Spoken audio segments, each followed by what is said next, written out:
Dragon Ball Sparking Zero was released in October of 2024, and with its release came a level of pressure that other games in the franchise have never experienced.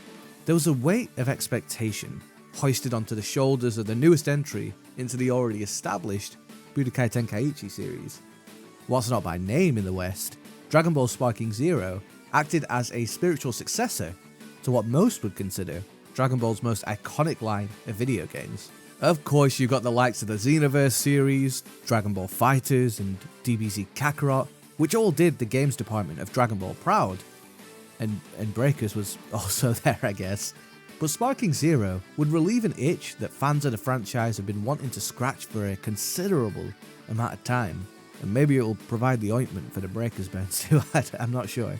I wanted to take the opportunity in this video to talk through everything that I can with my first experience of Dragon Ball Sparking Zero, because for me, that weight of expectation and that level of pressure, it's something I exhibited heavily.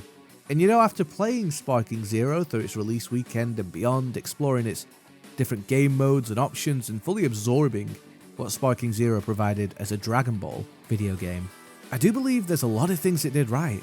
Conversely, I think there's a lot of things that Dragon Ball Sparking Zero either fell short of providing or perhaps didn't implement to its potential standard.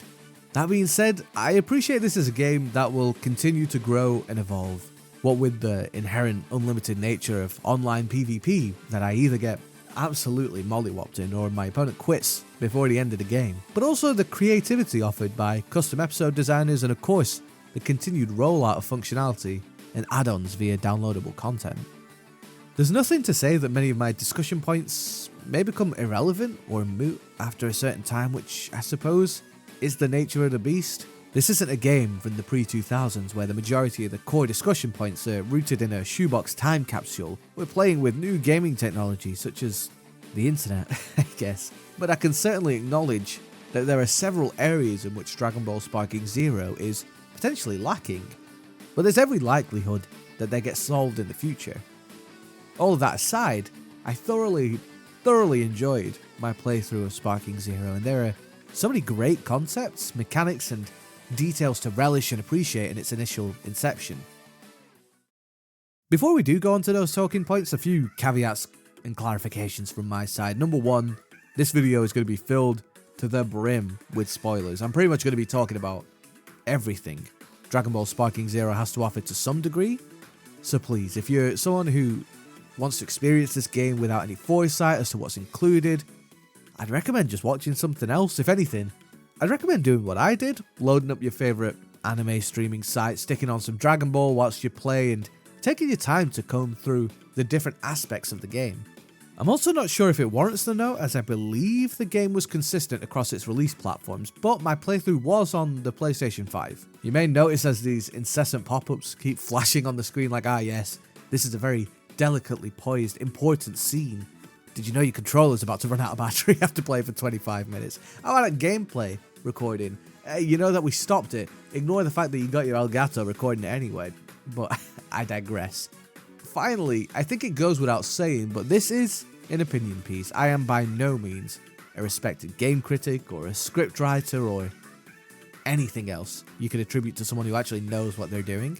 I'm just a fan of making videos and talking about games, so there's probably going to be a few times where we disagree, or I speak about something with a level of ignorance that someone with more experience in game design or storytelling wouldn't dream of suggesting. What I will say is that I'm critiquing a game, so my video is also open for critique. Feel free to leave your thoughts in the comments, no hard feelings, but please be nice, I'm fragile.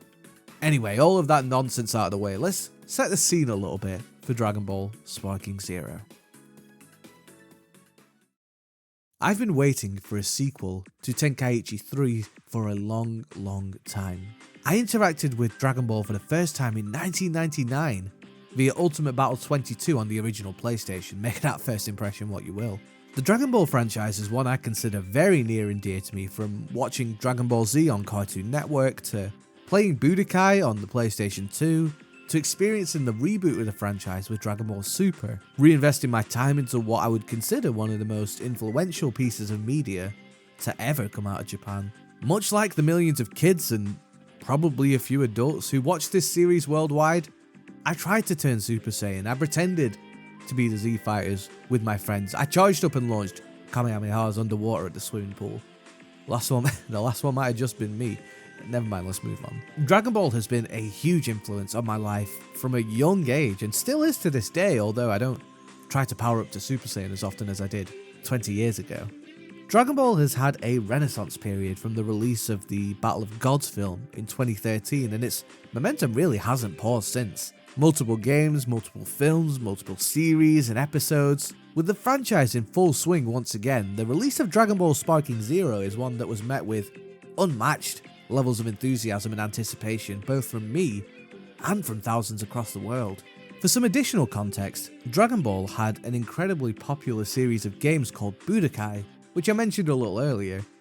Budokai was a collection of 3 games released on the PlayStation 2 and Nintendo GameCube, although I think Budokai 3 was a PS2 exclusive.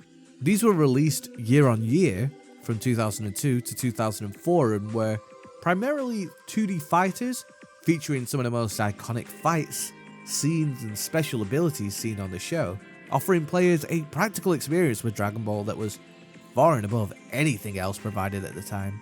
Eventually, the games evolved into a new series known as Budokai Tenkaichi in the West and Sparking in Japan. With a similar release schedule to its predecessors, Tenkaichi released 3 games between 2005 and 2007, keeping the same genre of fighting and action but flipping its 2D plane into a brand new 3D third-person perspective.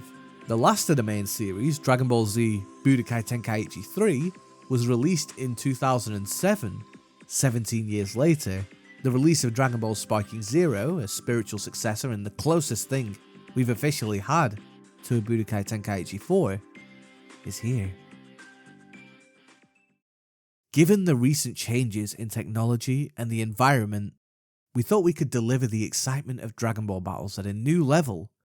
Those were the words of Sparking Zero's producer, Jun Furitani, and I'm sorry in advance for poor pronunciation. Whilst the quote was a rough translation from a Japanese Famitsu interview, Furitani's interpreted words should fill any Dragon Ball fan with delight and have them giggling like little ghouls on Halloween night. Sparking Zero had been in some capacity of development since at least 2018, which for most anime games is a lot longer than you'd ever expect. Spike Chunsoft, the lead developers of the game, were ambitious about how far this game could truly go. And not only had the team behind Sparking Zero retained some staff members from previous development within the series, but newcomers into the production cycle have come in with a mission statement swinging high on the precipice of the project. Deliver the excitement at a new level. New game modes, new abilities, new characters, but most importantly, new technology that can be leveraged to simulate and display Dragon Ball in a way that has never been seen before. The trailers that trickled through the media sphere quickly confirmed that this is a game that looks gorgeous.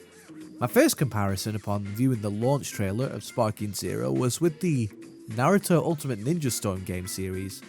These were a set of titles released on most major consoles between the late 2000s and early 2010s that simulated Naruto's most iconic fights and scenes, much like what Budokai is to the Dragon Ball series. One thing I'll always note about the Ultimate Ninja Storm games is that they look absolutely stunning. The particle effects, the modeling, the animations, everything is polished and pristine. With this in mind, there was an intrinsic confidence in the quality of Dragon Ball Sparking Zero's visuals as, much like Ultimate Ninja Storm, it uses the Unreal Engine, a game development engine used to model and develop core movement and designs within a game. Those who played the Naruto games most likely made the same type of connection I did between Sparking Zero and Ultimate Ninja Storm whilst analysing and dissecting the trailers, both coincidentally published by Bandai Namco. Aesthetics aside, it was evident that the core gameplay presented by the Sparking Zero trailers was consistent with that which Budokai Tenkaichi rose to prominence, a detail that I welcomed very quickly. The Tenkaichi series has quite an extensive set of controls to attack, defend and move, as well as using signature ki and charge-based attacks, flying around, using super moves, transformations, additional skills. The fights themselves would take place in a mostly destructible 3D environment, with interactions being able to be initiated at pretty much every range you can consider within a dome-restricted area, unless you're hiding behind a building like a little Western City street rat. Sparking Zero reflects most, if not all, of the characteristics within the fighting engine of Budokai Tenkaichi, meaning veterans of the series would be able to adapt to the new game pretty quickly depending on how strong their muscle memory is. Newcomers, however, may feel a stronger barrier to entry, as Sparking Zero does present a wholesale table of movement, attacking, and defensive options, as well as combos that you can string together. Whilst the game could quickly be categorized as easy to learn and difficult to master, I'd venture to say that Sparking Zero, if kept consistent with Tenkaichi, would be pretty complex to learn and pretty darn difficult to master as well.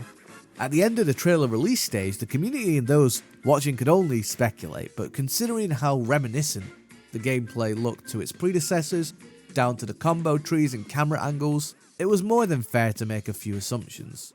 One thing that most acknowledged is that Dragon Ball Sparking Zero will outline a monumental challenge of improvement, but one that I think the majority of Dragon Ball fans would relish the chance of undertaking, especially those who have waited 17 years for their chance to start again.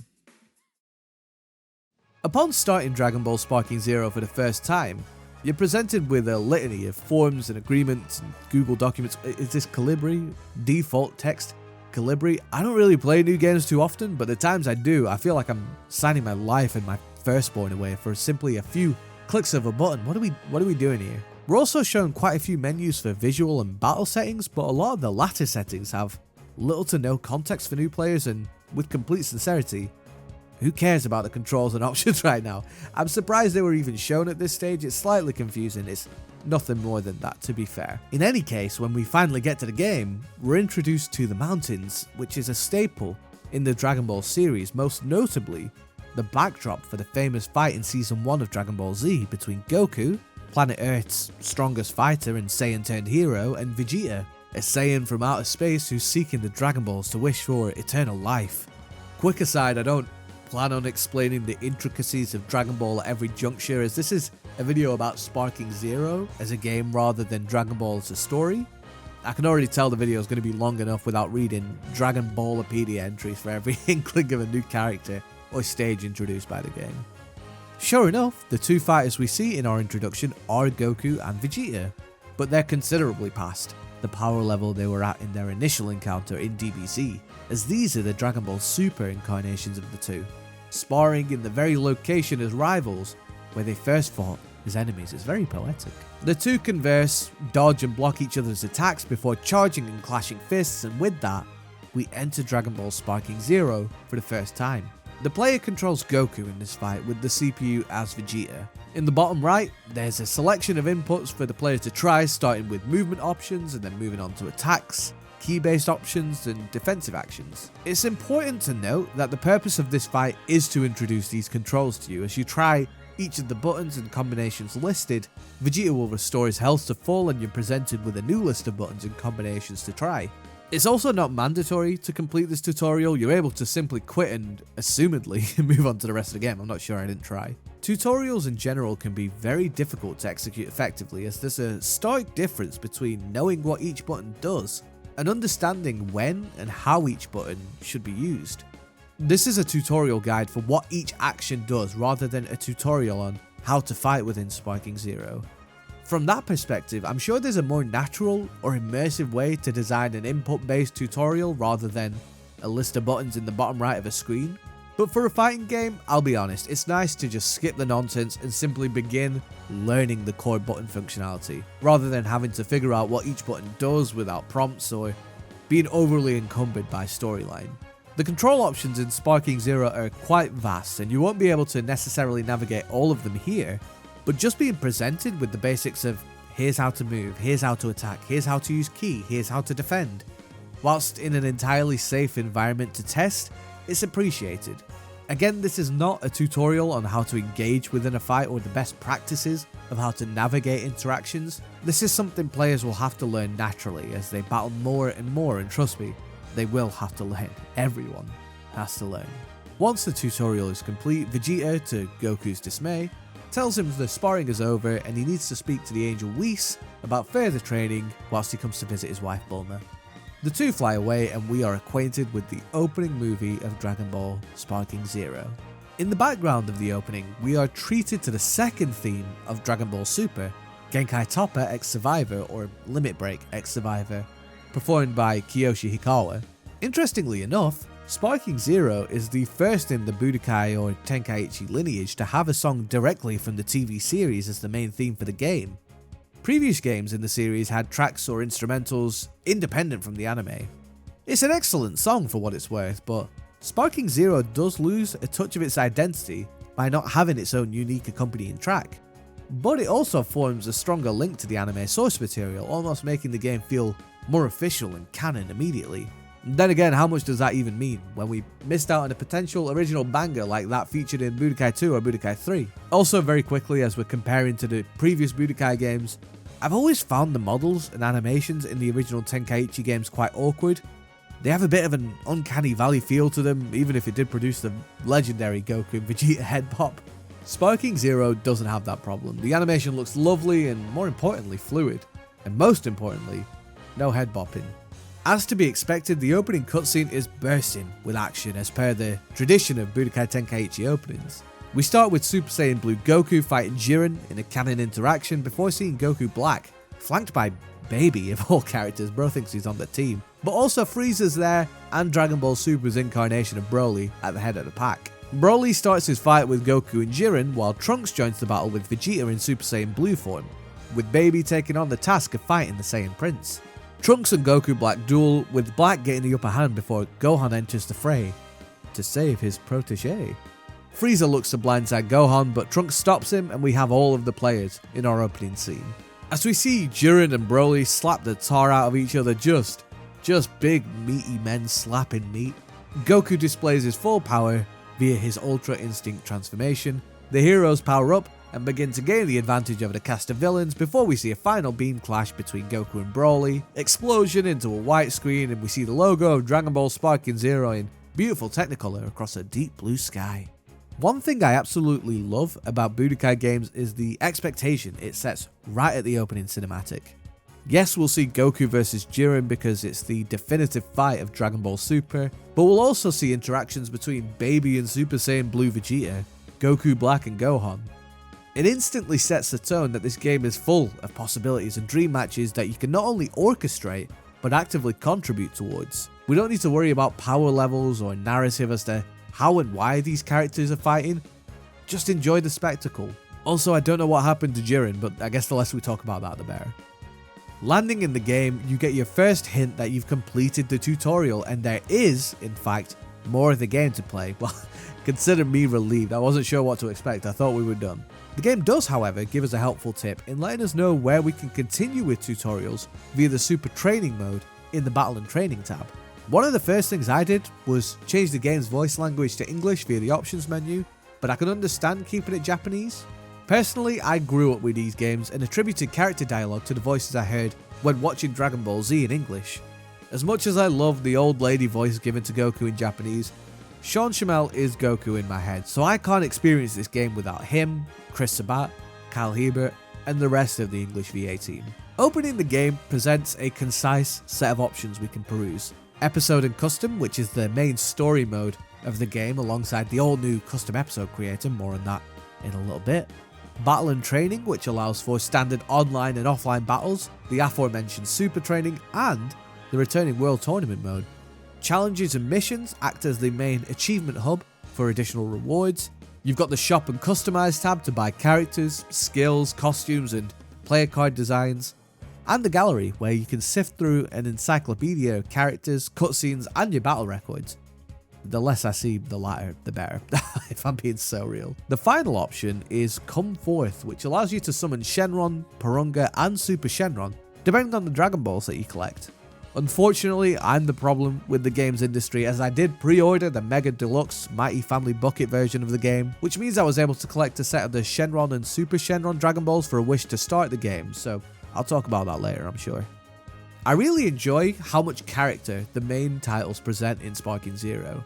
Each tab has a gathering of relevant characters per area, each of which have their own lines and crumbs of interaction. What I will say is that the lines are presented in a way which only one character can speak at a time before the UI cycles onto another random piece of dialogue.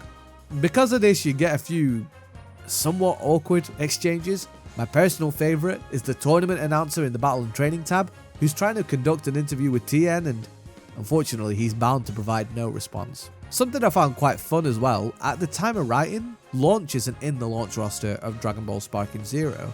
Scrolling over to the shop and customization tab at the Kame house with Roshi and 18, Krillin will remark, "That reminds me, anyone seen Launch around lately?" Which I can only interpret as a tease to more Dragon Ball characters, including Launch, being added into the game at a future date.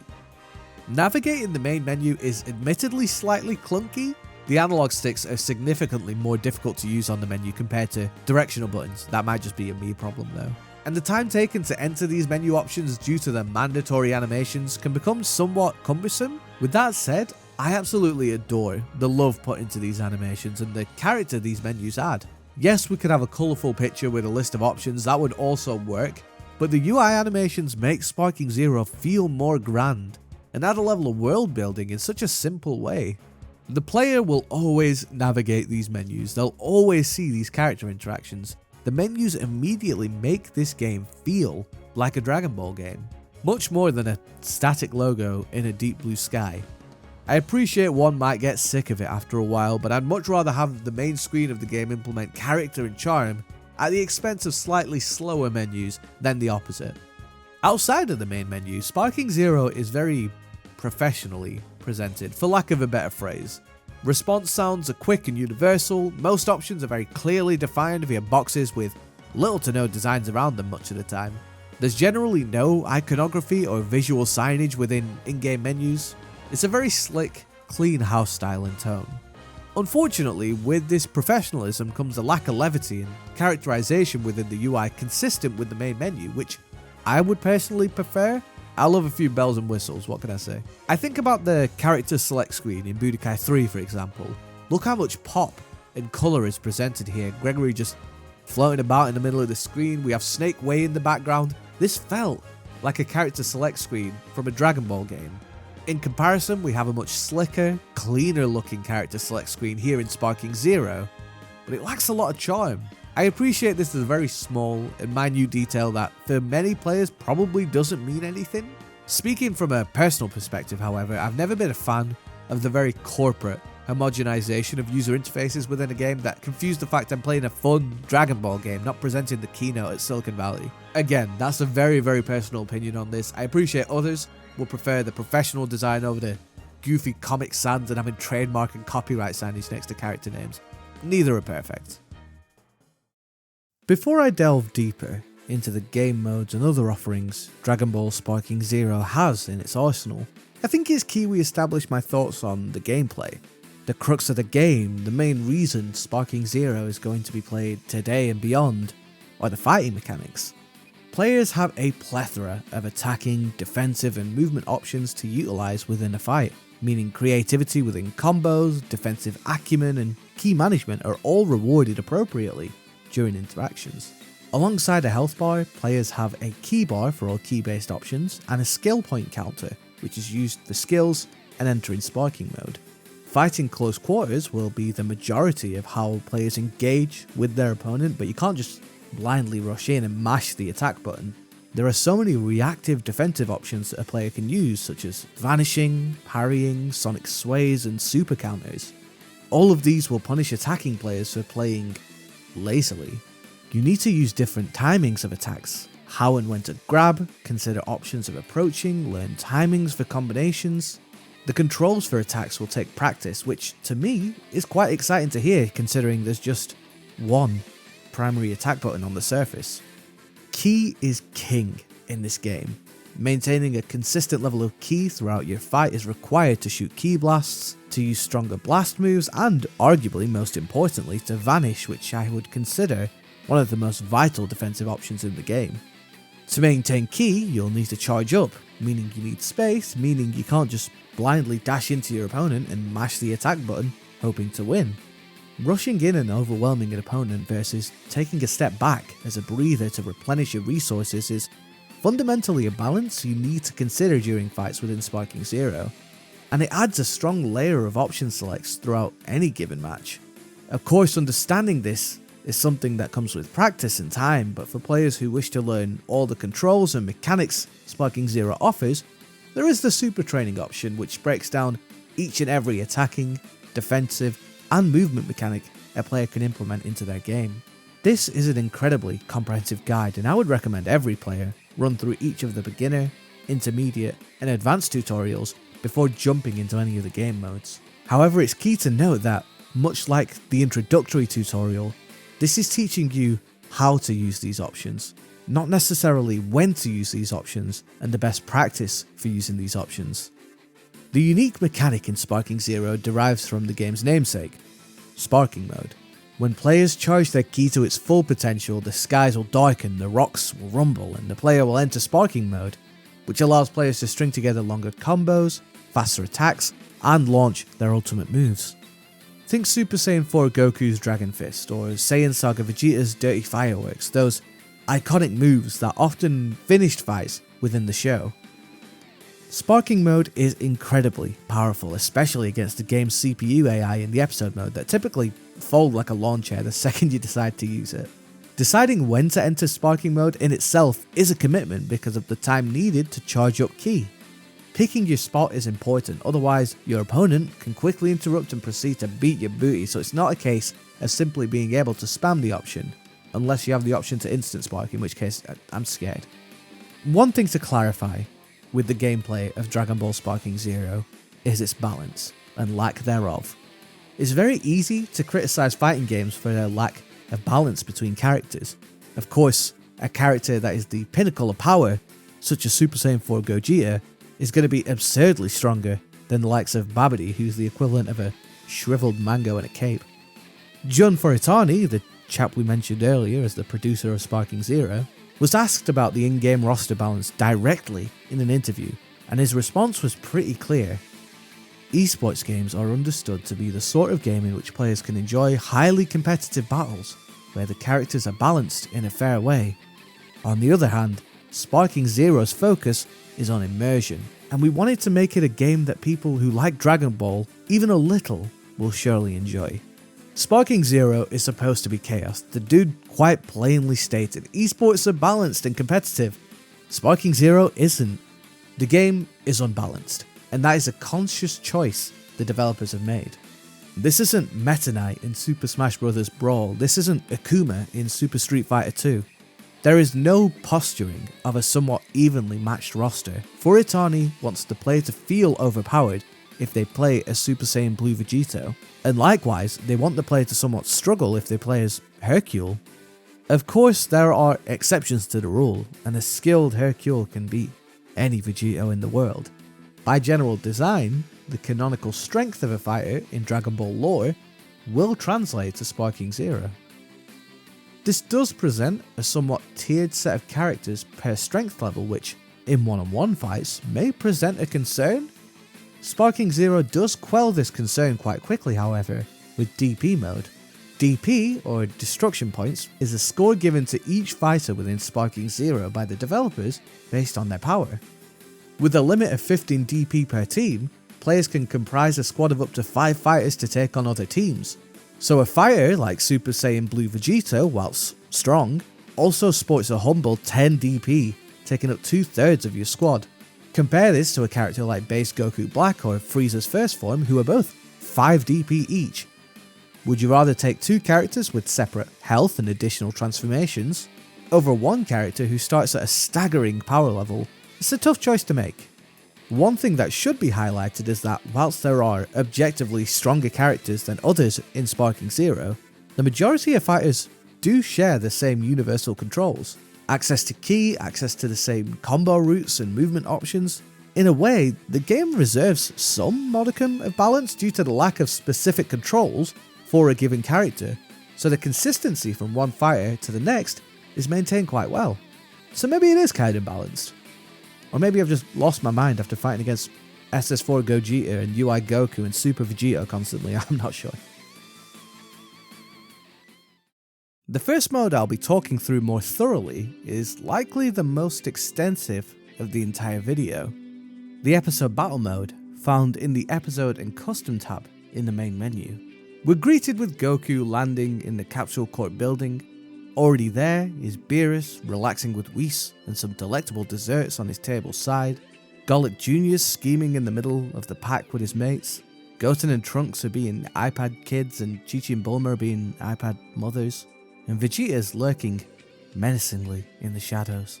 Once ready, Whis will use his time travel abilities to take us to the episode battle, the main method of venturing through the epic tales and stories of the Dragon Ball franchise. When initially starting the episode battle mode, the only option you have available to you is Goku, but you will get the option of Vegeta, Gohan, Piccolo, Trunks, Frieza, Goku Black, and Jiren. This is already different from Budokai Tenkaichi 3. Whilst you would play through different sagas and stories with all characters sequentially, the immediate implication presented by the menu is that Sparking Zero will take on a similar format to Budokai 3, in that you pick a specific character out of a pre-designated selection and experience their individual story throughout the Dragon Ball universe.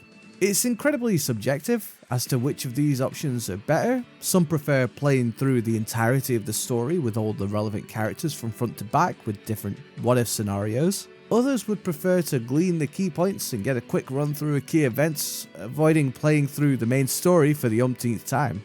Whilst I do prefer the former, I can also understand that the story of Dragon Ball has been told and played through countless times already.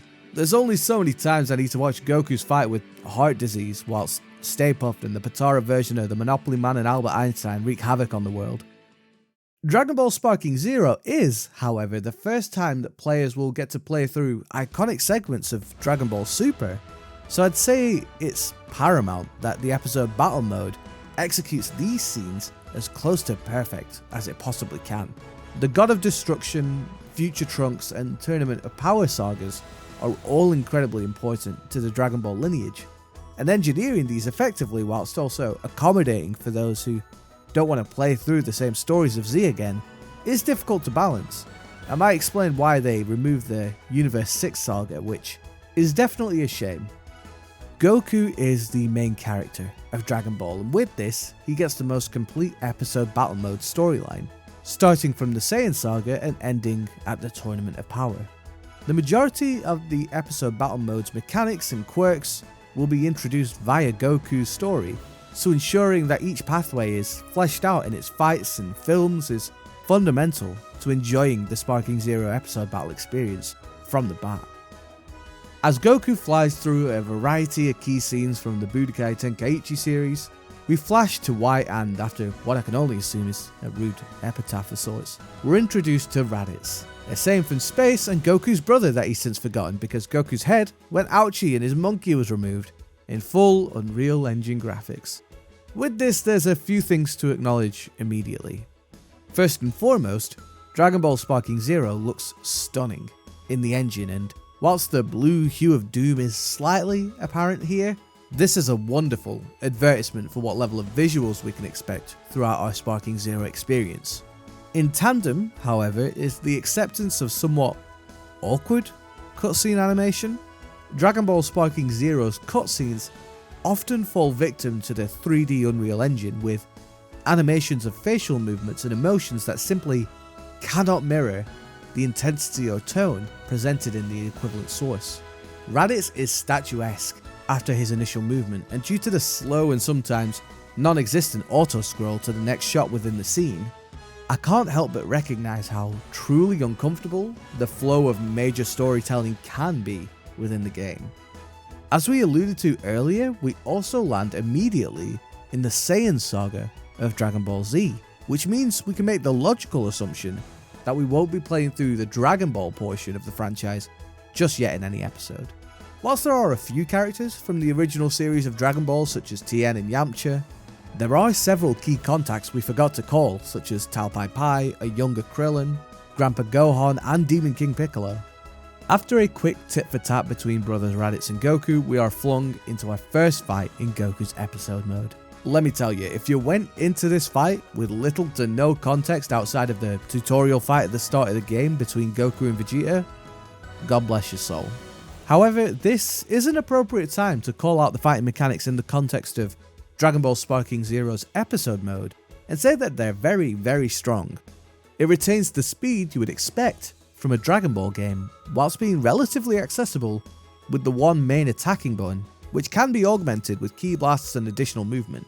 Whilst players may not be able to fully grasp and operate these controls at their full disposal, Sparking Zero will force players to improve as episode tasks increase in difficulty. You literally do not have a choice as to whether you want to get better. If you don't get better, you won't be able to unlock everything in the episode mode. Whether this is naturally via improving your positioning on the map, spacing fundamentals and understanding AI patterns, or more deliberately via the super battle tutorials and practicing inputs per technique. Players will develop skills if they persist with challenges and persist to lose to those challenges. There are a variety of combo trees players can utilize via the attack, key, dash and guard buttons. Whilst you can simply get by using the attack button to an extent, missions become more complex as the game furthers, and this won't be a sustainable option. If you eventually don't learn how perception or vanishes work, you won't get very far in this game because the CPU will throw hands quicker than a 2-7 offsuit in Hold'em. You'll immediately understand that spamming your key-based super moves simply does not work. The CPU will guard them, dodge them, or some will just outright not work, although I think that's more of a glitch than a conscious choice.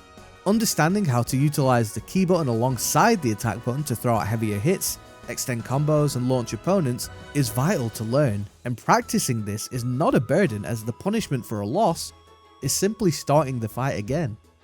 I failed a lot of missions playing this game.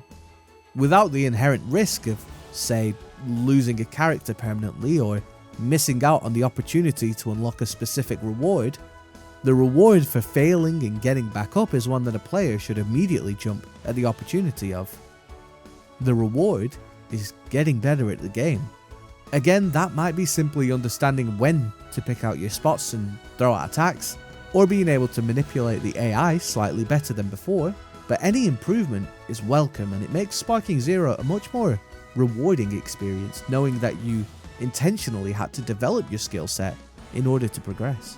Once the initial fight with Raditz is complete and he takes Goku's son Gohan hostage, we're presented with another method in which Sparking Zero showcases its storylines.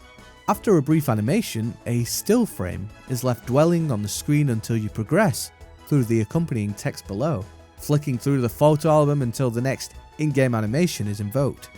I can understand why this was implemented. I mentioned it before, the story of Dragon Ball has been told countless times via so many different games, via so many different methods, and via so many different mediums. Where the issue occurs is when these still frame slideshows are preferred to animations for some of the most iconic scenes in Dragon Ball.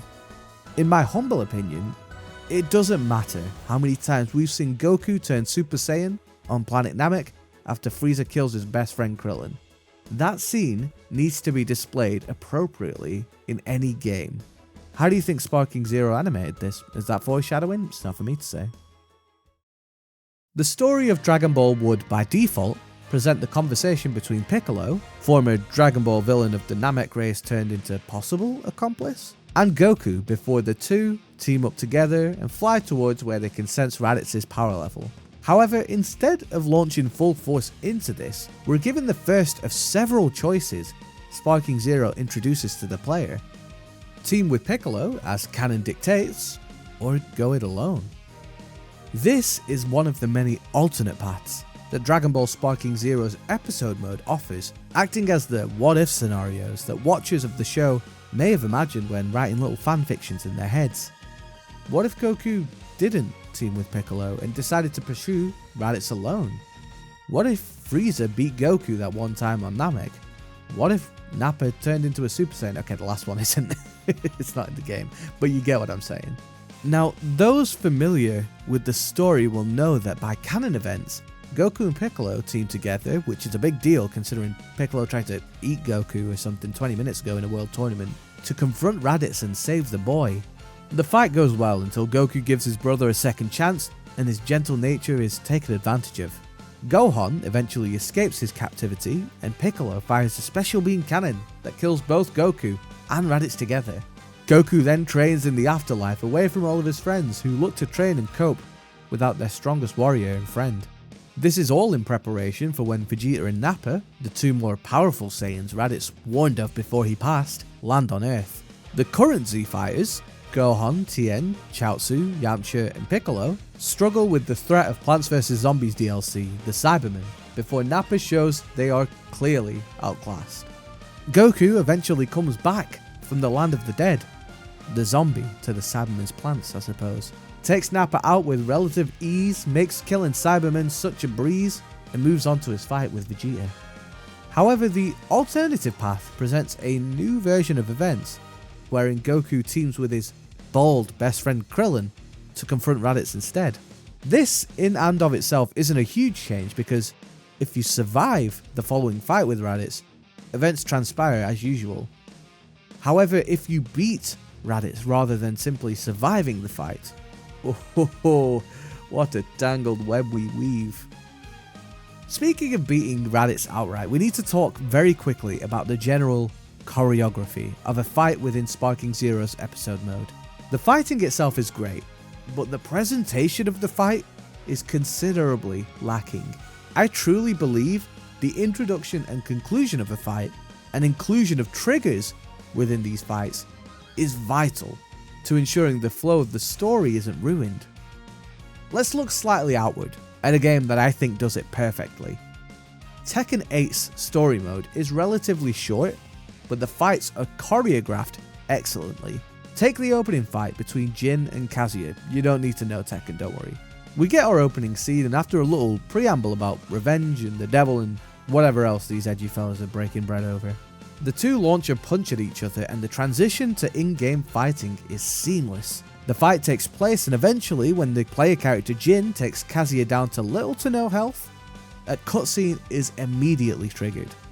This is an example of a game sustaining momentum throughout all its mediums of presentation, whether it's gameplay or cutscene. For me, this is the gold standard, and I'm sure there's an extensive catalogue of further examples. Sparking Zero is the literal opposite of this. The transition between storytelling and gameplay is exceedingly painful. There is no introduction into the fight other than a harsh cut from a scene to gameplay. The end of the fights are embarrassing. I'm sorry, it's a horrid word to use, but compared to the amount of love shown to so many other details in this game, it just pales in comparison. I've defeated Raditz in this scene. Not only defeated, but destroyed Raditz with my sparking technique Super Kamehameha. Why is he just standing up? Why are we standing around looking at each other like our mutual friend just left for the bathroom and got nothing to talk about? It's a frustrating detail to zoom in on, and it ultimately doesn't affect the quality of the gameplay. However, the presentation of fights in Sparking Zero suffers so much because of details like this. It is awkward. I can't think of a more apt description other than it's awkward. I don't think it's fair to expect the same level of flow that something like Tekken 8 offers, especially with branching paths and several stories and multiple modalities of cutscene. That being said, a simple trade of phrase at the start of the fight before launching in, and simply lingering on the final hit longer, flashing between the player and the opponent on a 1 frame per second rotating screen before fading quickly into the next scene. I genuinely would not care if this wasn't apparent in so many fights where the objective isn't to reduce your opponent's health to 0. It's rough, and it unequivocally ruins immersion into a fight. I feel like I'm speaking quite intensely about the negatives of the game so far, so let me adjust. The alternate paths and what if stories in this game are great fun. As a staple in the Budokai games, the developers would often add unique little twists to canon events within the story to present a set of circumstances that haven't been written before. Whilst Sparking Zero has a few of these alternate paths simply lead to a small cutscene before ushering you back to the main path, some paths are considerably more extensive. Beating Raditz outright rather than simply surviving his second fight opens up one of the biggest the game has to offer. The Z Fighters team up to kill Raditz without Goku falling to the special beam cannon. meaning we get a potential answer as to what would happen had Goku not spent time running along Snake Way for 104 episodes, whilst the rest of the gang back home on Earth prepared for the impending assault of FTR Bald and FTR Gallic Gun. The Z fighters are able to train with Goku, increasing the overall power level of everyone. When Nappa and Vegeta land to send out the Cybermen, the likes of Yamcha, Tien and Gohan dispose of them with little to no effort. A complete contrast from the original struggle they went through. Interestingly enough, when you enter the fight against Nappa in this alternate path, the CPU is considerably easier to battle compared to the AI presented in Raditz's fight. This has to be by design, to reflect how successful the training Goku and his friends completed was. And this level of storytelling via gameplay is something that Sparking Zero does very well.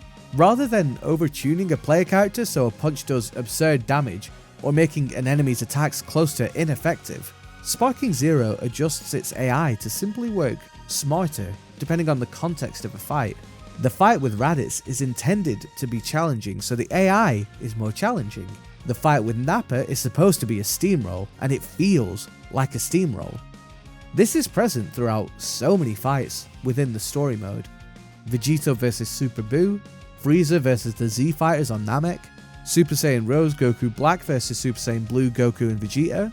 This is in line with how the fights pan out in the original material, so being able to adjust the level of the AI to reflect this is impressive and a welcome detail. The remainder of this alternate path focuses on Goku never dying and the Dragon Balls never being retrieved, meaning Zarbon, Dodoria, the Ginyu Force, and Frieza all visit Earth rather than meeting in Namek. There's an incredibly novel satisfaction in simply fighting these characters in a different environment.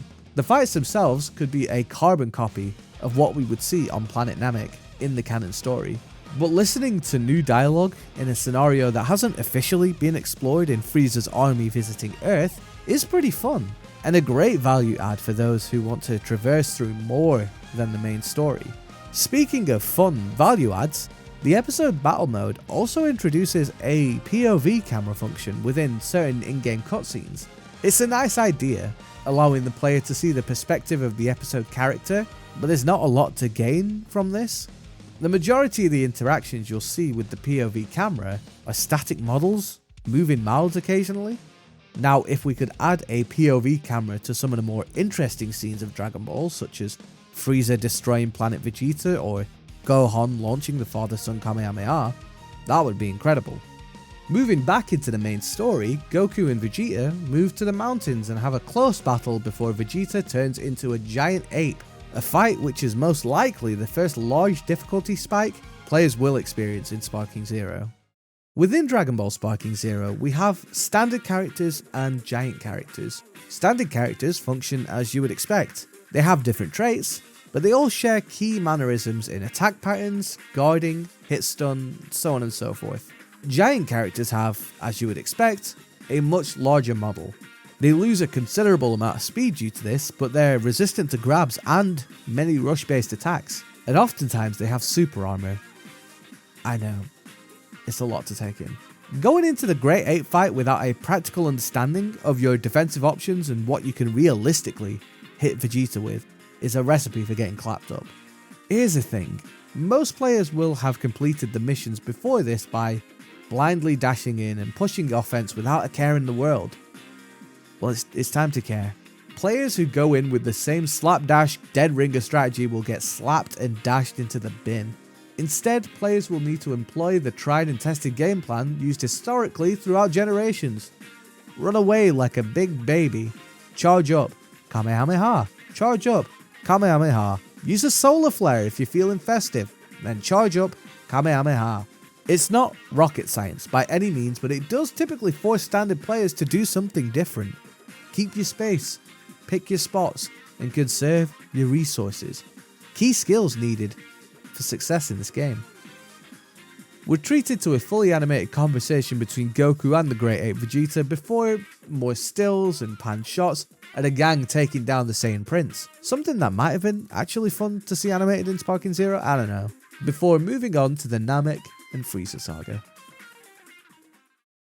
The Namek saga isn't anything out of the ordinary. Goku lands on Namek and quickly disposes of Raccoon, established threat and member of the universally feared Ginyu Force, before moving on to two of his Ginyu Force colleagues, the Purple Comet Hurricane duo of Jace and Berta. Fighting and defeating them, or deflecting Jace's Crusher Ball as per the source canon, leads them to meet up with Ginyu himself before Goku faces off against the body-swapping Milky Cannon spewing monster. Whilst we're here, it was in the Captain Ginyu fight that I consciously discovered this, so let me bring this up for now. Some rush-based blast attacks don't work properly in this game. You'll oftentimes find yourself completely missing the connection needed for the likes of the Kaioken attack to go through its cutaway animation. To clarify, this is different from when an opponent is guarding. In this instance, the rush-based blast attack will be stopped at the expense of the opponent's guard being broken and their ki being reduced. From what I can understand, these rush-based attacks need to be launched when in very close proximity with the opponent, or as part of a combo, or your opponent being in disadvantage. It doesn't feel like this is intentional for what it's worth, as the animation for the move missing looks physically awkward in the game engine. It's almost as if you slide off the model that you're looking to attack. So I do wonder whether this will be patched at a future date as of writing this. With Ginyu launching his signature change body attack on Goku and stealing his polygons, the fight ends. Goku's body is eventually restored to parity with Ginyu before the latter changes body with a little frogman. Goku is bleeding knackered as Frieza, universal tyrant and main antagonist of the Namek saga who is seeking immortality via the Dragon Balls, joins the fight and just beats the royalty senselessly out of Vegeta. Eventually, Goku heals up and looks to stop Frieza from his menacing ways. The fight between Goku and Frieza is straightforward enough, but this fight does require the player to defeat Frieza via a Spirit Bomb. Beating Frieza without using Goku's ultimate move will result in a cutscene between the present Z fighters, happy that the world of Namek is saved. Unfortunately, with this ending, there are no further missions, so hitting Frieza with the Spirit Bomb is key to continuing Goku's episode. I wasn't too sure what the standard requirement was at first for this mission, which is probably an indictment on my own intelligence, but also, I'm quite surprised that this isn't presented in a more verbose way. Previous Dragon Ball games were very clear with the mission objectives, but in Sparking Zero, you have to pause the game and check the victory conditions if you haven't been able to check them on the episode map. There's an argument that a menu that say Budokai 3 or Tenkaichi 2 presents can take the player out of the immersion of the story, but is pausing the fight immediately at the start to check these requirements any better? This also presents another inconvenience in the loop of restarting a fight. Within the episode battle mode, you can restart any time you like when the game is paused, and I cannot overstate how truly helpful this is. However, if you wish to retry a mission after finishing a fight, Sparking Zero forces the game to load the ending cutscene before you can quit, re-enter the mission, skip the preliminary cutscenes, and get back into the fight. It's not game breaking by any means, but this level of navigation is slightly painful. Clicking through any aspect of a UI should be seamless, and this doesn't really feel like that. A simple retry option that appears at the end of a fight alongside the next option if you complete a mission with a repeated victory condition would be perfect. But unfortunately, it's not the case. Following the main path of Goku's episode battle post Spirit Bomb, Frieza mercilessly kills Goku's best friend Krillin, and threatens to kill his son Gohan next. This triggers what most would consider the most iconic scene in all of Dragon Ball history. Goku's transformation into his Super Saiyan form. Built from pain and anger that he had never felt before, confronted by evil incarnate who has plans to kill millions more innocents, Goku taps into a well of power the likes of which we have never seen before. The transformation to Super Saiyan is one of the most important scenes in the show, and one of incredible emotion, drama, and intensity. Tell me why we're doing this in still shots. Just tell me why we're doing it in still shots. Just explain to me why we're doing this in still shots. Speaking very selfishly, I do not care how often this scene has been recreated in every Dragon Ball media possible. You cannot and should not compromise on showing this scene in its full glory, and Dragon Ball Sparking Zero compromised. It is so disappointing, and look, here's the thing. I have streaming services where I can watch this. I have other games I can play to show this transformation, and not every game does this scene justice. Sparking Zero was an opportunity to see this at a level of graphic and design that we as players of Budokai and Tenkaichi games have never experienced in a Budokai or Tenkaichi game, and they use still shots. I genuinely do not think that there is a valid excuse for this. Later in the story, we see a wonderfully animated, beautiful cutscene of Goku transporting Cell to King Kai's planet before he explodes. It's breathtaking, it's immaculate, it's stunning, any other superlative you can think of, it was that.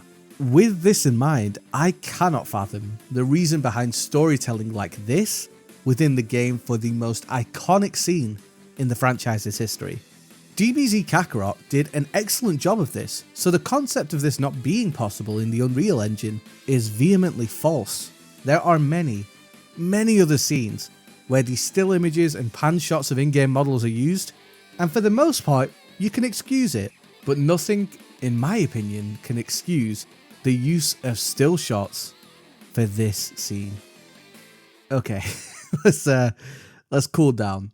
After a few more shots of Goku and Frieza conversing, we go back into the game as Super Saiyan Goku, and the fight Goku has to undertake against a full-powered Gembro Frieza. This fight is child's play, and it conveys how strong Super Saiyan Goku felt very effectively, both as a character to play and as a snapshot in the history of the series. We also find ourselves on a version of Planet Namek close to destruction, which has been implemented in the Sparking Zero engine perfectly.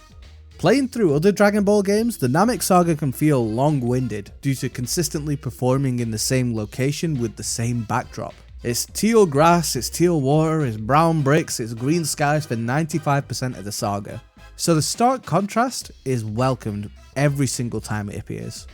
As the story goes, Frieza attempts to blindside Goku before meeting his demise, and Goku flies away, gets in a little spaceship pod, and we draw a conclusion to the Namek saga. Slightly disappointing, but I suppose we move.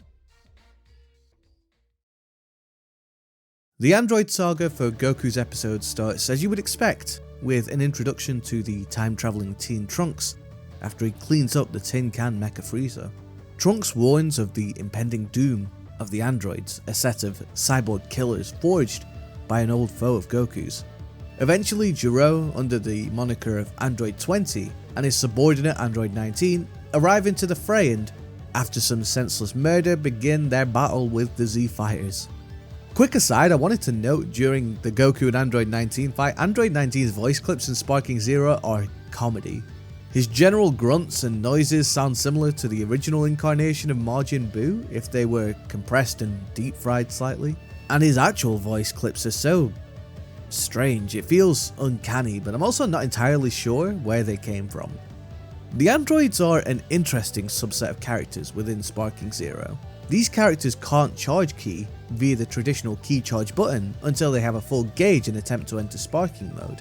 Instead, they are compensated with an absurd buff of ki gained through rush attacks, so the incentive should be to play hyper aggressively.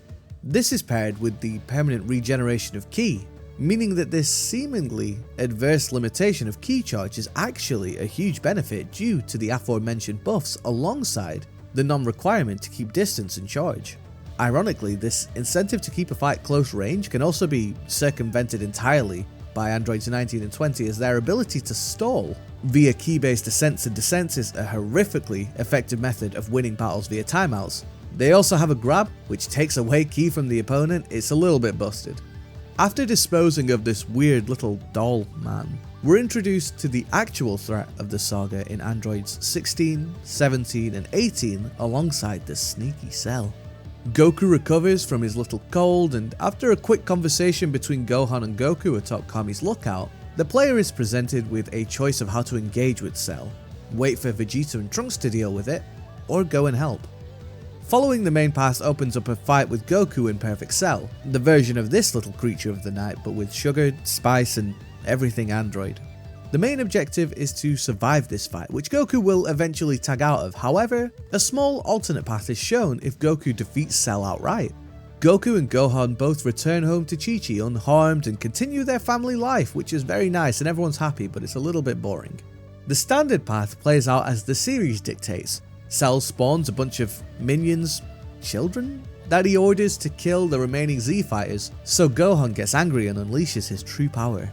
This eventually results in a fight with some Cell Juniors before what is probably the best cutscene presentation and choreography in all of Goku's story, transporting Cell to King Kai's planet before he self-destructs. This is everything I expected Sparking Zero to be: the camera angles, the particle effects, the music, the animation, the recreation of one of the most recognizable scenes in the series. Why was this not done for the Super Saiyan transformation? The level of emotion captured in this scene is something that isn't replicated often enough within Dragon Ball Sparking Zero. Piccolo's delivery of losing Goku's energy is masterful, Krillin's emotion throughout the scene is amazing, everything Gohan did was designed beautifully. Of course, the delivery of these lines is entirely reflective and assumedly easy to replicate from the shows, but this scene felt like a cut above. The models were rigged to show genuine emotion for what feels like the first time. Something I mentioned a little earlier was that you may notice when engaging in fully animated scenes, Sparking Zero tends to lean into characters simply talking to each other with a quick change in a model's positioning rig. Because of this, facial controls of models are set to what I can only assume are default settings and have one transition key, with little to no range of expression added throughout the dialogue.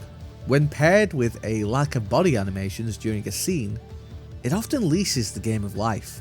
For example, let's quickly flash back to this scene between Super Saiyan Goku and Frieza. This is the bread and butter, prototypical example of how Sparking Zero's cutscenes often struggle to convey a sense of vitality. Frieza may as well be a PNG on the otherwise brilliantly animated scene. His body is as still as a statue, and outside of the quick change in expression, there is little to no nuance to this animation. The intensity of a scene like this should be apparent as soon as you see the main element of the shot. Heavy breathing, sweat droplets, pulsing hands, literally anything to distinguish that this is supposed to be a functioning life form and not a Google image search result. This in itself isn't too much of an issue as the cutscenes convey the story points as required, but it does devoid scenes of life. In comparison to the quality presented in this scene with Goku, Cell, Gohan and the rest of the Z fighters, it's chalk and cheese. This is the level I would expect in a AAA title of this magnitude. And whilst this scene is presented immaculately, I wish that it was produced more consistently throughout the story. It is difficult to expect this for every interaction within episode battle mode. On the contrary, peppering in these full animations throughout the story in key scenes makes them feel more special. The work needed to accurately design and portray these scenes in the Unreal Engine must be insanely difficult, so I'm thankful we can at least see some important sequences through this medium. I just wish that this level of animation wasn't as few and far between as it is in its current state. The alternative path to Goku's decision on Kami's lookout, the option of dealing with the problem on Earth rather than waiting for Vegeta and Trunks, will see Goku take a quick trip down to try and save Piccolo, much to Gohan's amusement? I'm not sure what this expression is trying to express. In any case, Goku in his Super Saiyan form confronts Cell in his creepy crawly form, and with the help of the androids, defeats him.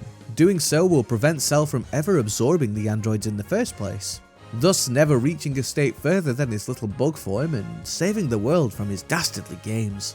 The player then has to overcome a gauntlet of android fights against 18, 17 and 16 one by one in 3 different fights, thankfully allowing the player to heal up every round. These fights aren't too significant outside of the Android 16 fight, in which the opponent can launch an ultimate attack that can do 99,999 damage. That's a lot more damage than health you have, and I'm almost certain it's unblockable, so don't get hit by that. In all seriousness, this is one of the earliest fights in the story that the player can undertake with this endgame stipulation, so it's important to condition yourself to distance away from 16 anytime he goes into sparking mode and is ready to one-hit KO. You know, I don't feel like I've spoken enough about the in-game visuals within a Sparking Zero fight. It's very easy to overlook as you undertake fight after fight after fight after fight in this game, but I think it bears repeating that aesthetically, this is the best the Budokai series has ever looked. I specifically appreciate the level of detail given to the character models both in standard fighting and in move cutaways. The designers of Sparking Zero have been very deliberate in the way they use outlines, particle effects and shaders to make models pop out of the background, but also ensuring certain features are emphasized in move cutaways to feel cinematic. Thicker outlines for facial features are a great example of this when ultimate moves like Cooler's Supernova or Turler's Meteor Burst are used.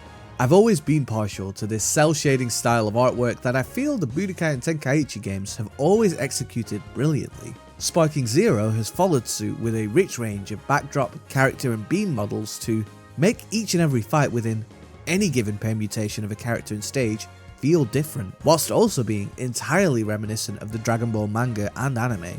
Not only do these moves look great, but the choreography of many super moves in Sparking Zero are stunningly orchestrated. Ultimate moves, especially for the more iconic characters, are well produced and it feels directly ripped from the source material. There is a boatload of super moves uniquely designed per character. It marks a huge uplift from days gone by of having many characters simply having generic energy volley or energy beam moves with little to no identity.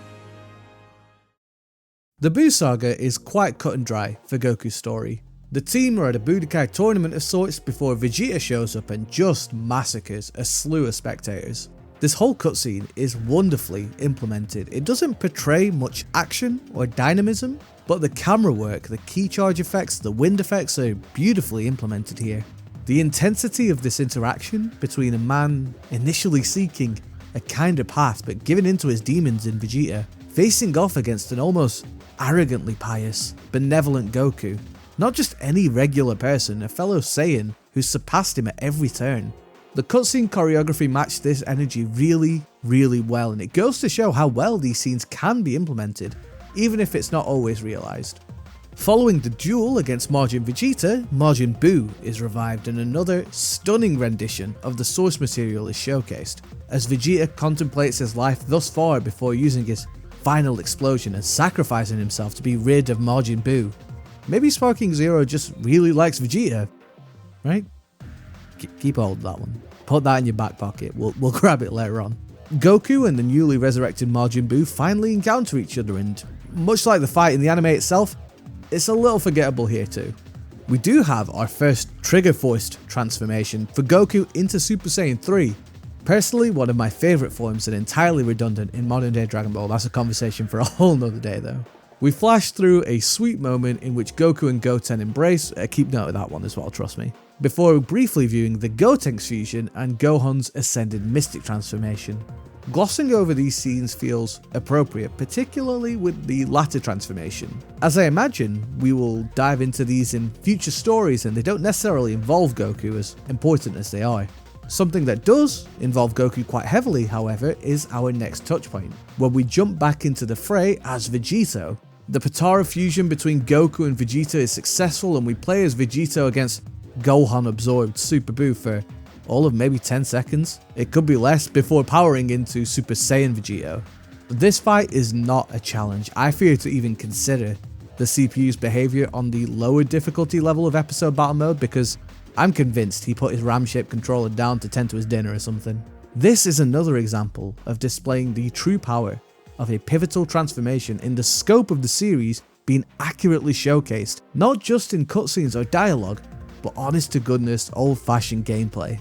Playing as Vegito feels powerful, much like the Super Saiyan fight against Frieza, and it's a fantastic indictment on the developer team's awareness of player immersion, allowing us to briefly experience this all-powerful fusion in all of its glory whilst simultaneously making the enemy, as intimidating an opponent as it is, feel menial is genius. It also gives the player a wider roster understanding and if and when the time comes when a player decides to do DP based fights, appreciation for actual power levels within fighters. See, throughout the game so far we've played as Goku, Goku with the hair, Goku, and Goku the Long. Playing as Vegito immediately feels like a level up. The speed of the attacks, the power of the blast move, the skill abilities after Image Strike is dirty work on a character as powerful as Super Vegito. There's a lot to be said about how quickly a player can adapt to a brand new character. Whilst we've played as different versions of Goku with their different Super Saiyan power-ups, they all have very similar moves, combo strings and animations. Super Vegito is incomparable on all accounts, if not from a power point of view, but simply from a control point of view. Yet picking up and playing as Super Vegito was incredibly natural. This is most likely in part to the consistent practice and improvement the episode battle mode of Sparking Zero naturally injects into the player, but also the ease of use in a character such as Super Vegeta 2. I appreciate picking up a new character isn't rocket science in Dragon Ball Sparking Zero. There's one attack button and the majority of the characters have the same movement options. However, the transition to a character like Vegeta from Goku as opposed to, say, Great Ape Vegeta, Android 16, Omega Shenron, or Yajirobe is apples and oranges. All this to say that the choice of playing as Vegeta during the story is one I can upvote, and I'm glad we don't change characters often outside of tagging them in during missions because it feels like a special moment due to this. We finally find ourselves in the land of the Kais against Kid Buu next, which I'm quite relieved about. There are some popular locations in Dragon Ball missing in Sparking Zero at the time of release, such as King Kai's planet, Hell, or Hiffle for those who can't say naughty words. A stage based in space, reminiscent of Goku vs Beerus or Bardock vs Frieza. The Kame House, there's no bleeding Kame House. Map variety isn't a make or break by any means, but the more stages the better, especially with the implementation of custom episode battles and Dragon Ball Super characters. The Land of the Kais looks stunning, as do the majority of maps in Dragon Ball Sparking Zero. This has personally always been one of my favourite locations in Dragon Ball. Lemonade pink and purple skies, luscious green grass, stone grey mountains, it really is picturesque, and the Sparking Zero modelling of the stage is fantastic. A pretty straightforward but somewhat difficult fight with Kid Buu as Super Saiyan 3 Goku takes place before the final cutscene of Dragon Ball Z, which is, of course, mostly still images with a full animation for some dialogue. For the final scene of Z, really? It's a confusing choice. I appreciate time constraints and potentially finding a few shortcuts, but on a scene as pivotal as this? Let's just move on. I've laboured the point enough. We finally get our first experience of the Dragon Ball Super story with the God of Destruction and Frieza's Resurrection sagas. As the introduction to Super, these two films turned sagas were monumental for the mainstream revival of the Dragon Ball franchise. Merging the two together makes sense, but Sparking Zero gets through these very quickly. When I say very quickly, I mean in like 3 fights, 1 for the God of Destruction, 2 for Resurrection F, which is slightly mind-boggling if not appropriate. The God of Destruction arc introduces the God of Destruction Beerus and Angel Whis, two incredibly important characters to the future of the Dragon Ball franchise. Whilst boiling down the entirety of a 90-minute film to one fight feels slightly reductive, the main interaction Goku has with Beerus in a format that Sparking Zero would care about is one long fight between the two. Sparking Zero skips straight to the fight between Goku's God form and Beerus himself rather than adding in any preamble fighting as Goku cycles through his many transformations. I'm quite surprised there were no shots or animations of the process needed to turn into God form, with Sparking Zero simply adding a subtitle suggesting Goku awakened as a god because of his pals and gals. It feels slightly rushed, and considering the gravity of introducing a character like Beerus into the series, I would have assumed that more time would have been spent here, potentially fleshing out the fight with more triggers and set pieces. However, it's hard to justify spending more time on this arc outside of the one fight. Repeating fights is a concept that I think Sparking Zero slightly struggles with at times, in that fights against the same opponents often feel the same, even with dialogue directly within the fight. Oftentimes this dialogue is lost in the background of focusing on the battle, and it's difficult to discern between Raditz Fight 1 and Raditz Fight 2. This falls in parallel to the general lack of stage diversity between sagas. The majority of interactions between Goku and the Saiyans will happen in the plains or the mountains, and the majority of interactions in all Namek Saga stories will happen on planet Namek. This becomes particularly noticeable when having to replay specific missions to unlock alternate paths, especially if the player isn't aware or cannot meet the criteria to unlock the side quest. With this, I appreciate the lack of shoehorning in more battles for the sake of more battles. Yes, there's an argument that the transformations Goku goes through could have been added into the fight, but I would rather cover the main story point in one fight as opposed to doing it in two, for example. If the story and main beats of the arc can be covered in this moment, let's just cover it in this moment. The Resurrection of Frieza saga is similar. There's only one fight in which both the Super Saiyan Blue and Golden Frieza transformations are clarified. There's a similar discussion to be had as to whether some would consider this as a hurried and otherwise incomplete rendition of the story, which I do think is a more fair criticism to make of this side of the arc. It's evident that the focus of the episode battle mode for the developers were the final two sagas within the game, the Future Saga with Zamasu and Goku Black, and the Tournament of Power Saga. Interestingly, there was no defined inclusion of the Universe 6 saga, meaning the likes of Hit and Kaba are introduced within the Tournament of Power saga with a lot less story, and some characters, namely Botamo and Monica, are simply not featured in the game. The Future Trunks and Tournament of Power sagas feel considerably grander and more cohesive in comparison to most, if not all, sagas played in Goku's story thus far. With that said, there aren't too many new concepts presented in the latter half of the episode battle mode that haven't already been showcased, which can slightly make the latter half of the story feel like a drag. Now don't get me wrong here, I think it's fair that everyone wants more content rather than less. However, a game designed the way that Sparking Zero is designed means that the core gameplay loop doesn't really sway to anything vastly different than what you've already seen. By this point in Goku's story, you've already understood the AI patterns and how utterly broken Sparking Mode is against them.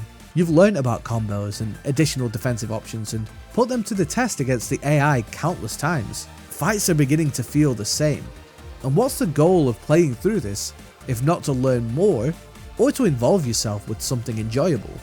My initial answer would be to experience the Dragon Ball story in a manner in which it hasn't been experienced in a Tenkaichi game. But as you get onto the super side of Sparking Zero's episode battle mode, you've already experienced everything you need to in the first section of the story. It's not a justifiable reason to play through with a potential of a good what if scenario, the potential of an action-packed fight, or the potential of a well-animated cutscene.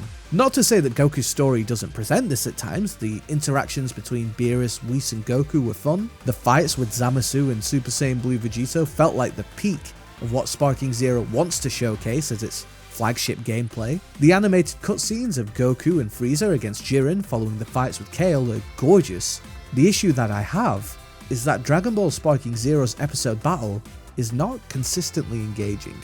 The Future Saga begins with Trunks, coming from an alternate timeline where a villain dubbed Goku Black reigns supreme and has essentially destroyed the world. Trunks has very bad luck with this, I just need to clarify. Black appears in the current timeline and a fight between Goku and Goku Black takes place. The fight itself isn't particularly noteworthy outside of the wonderful backdrop of the city, which has been incredibly enhanced in contrast to Tenkaichi 3. I imagine a lot of the Dragon Ball superhero content that comes down the line from release will take place here, as the designs seem much more in line with the designs and architecture from the superhero film as opposed to something like the Android Saga. The animation into stills format of describing the story during episode battle mode is probably at its most effective utilization during the Future Trunks saga.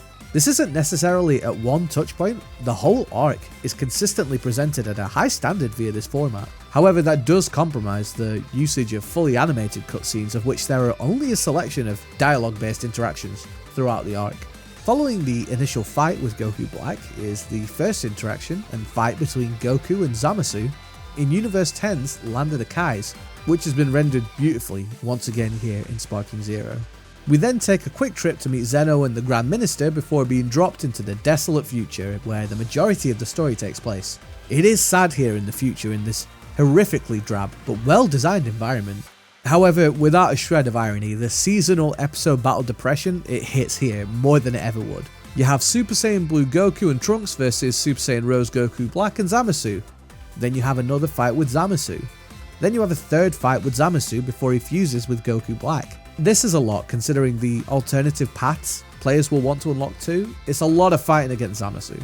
The final fight of the arc is of course Vegeta Blue versus Merged Fusion Zamasu, and it is truly amazing to be able to experience and play as both of these characters in Sparking Zero. I think this is a very good opportunity to just admire the roster size, the gameplay, the movesets. Sparking Zero is such a diverse game, and whilst you may see the same characters pop up online, it is truly remarkable how much love has been put into each and every single one of these characters. The Tournament of Power arc can be quickly labelled as a final gauntlet of fights to aptly cap the story of Goku and Dragon Ball. Given Goku's role in the Tournament of Power, it is to be expected that there are a myriad of options to face. It's important that the episode battle mode doesn't feel like a chore, as by this point in the story, the player is rich in experience against the CPU. Presenting them with a laundry list of opponents with little to no narrative backdrop feels inappropriate, especially considering this is the final arc in Goku's story. The Tournament of Power as an arc can be quite confusing, especially if we're only taking one perspective into account. With the amount of actors on stage, zooming into simply one set of interactions without proper discussion of other relevant scenes may confuse the audience. With this, I feel the episode battle mode format doesn't necessarily suit the storytelling required for the Tournament of Power. While Sparking Zero does what I would consider a fair job at this, having to contextualize where each of these fighters are for their previous fights, transformations, and interactions is difficult to convey, as we're only seeing Goku's point of view. Because of this, the story for the Tournament of Power feels rushed by necessity. The reason I say by necessity is because the methods of chronicling progress in the Tournament of Power arc only works when switching perspectives between different fights, both in Goku's universe and in others. Sparking Zero is almost forced to summarize as much as it possibly can in stills and subtitles, whilst leaving out detail where needed. The siloed approach of stories can and does work for a lot of the episode battle mode of Sparking Zero, but it doesn't suit this specific arc simply because of the amount of characters that are relevant to the story. I appreciate that this may come off as a negative experience, but the Tournament of Power arc did provide a lot of great moments. Every battle felt impressive and legitimately challenging. The final cutscene between Jiren and the final Universe 7 combatants was immaculate. The Tournament of Power was great fun, but it's very comparable to the final sprint of a marathon. You're already gassed, you kinda just want to get it over with. With the Tournament of Power concluded, Goku's episode mode comes to an end. From a personal point of view prior to re-review, I expected the reason for downscaling animations in earlier sections of the story to be because the developers wanted to spend more time and effort to present the Future Trunks and Tournament of Power arcs at a larger capacity. Knowing this wasn't the case confusingly endorses the mission statement of Sparking Zero. Deliver the excitement of Dragon Ball battles at a new level.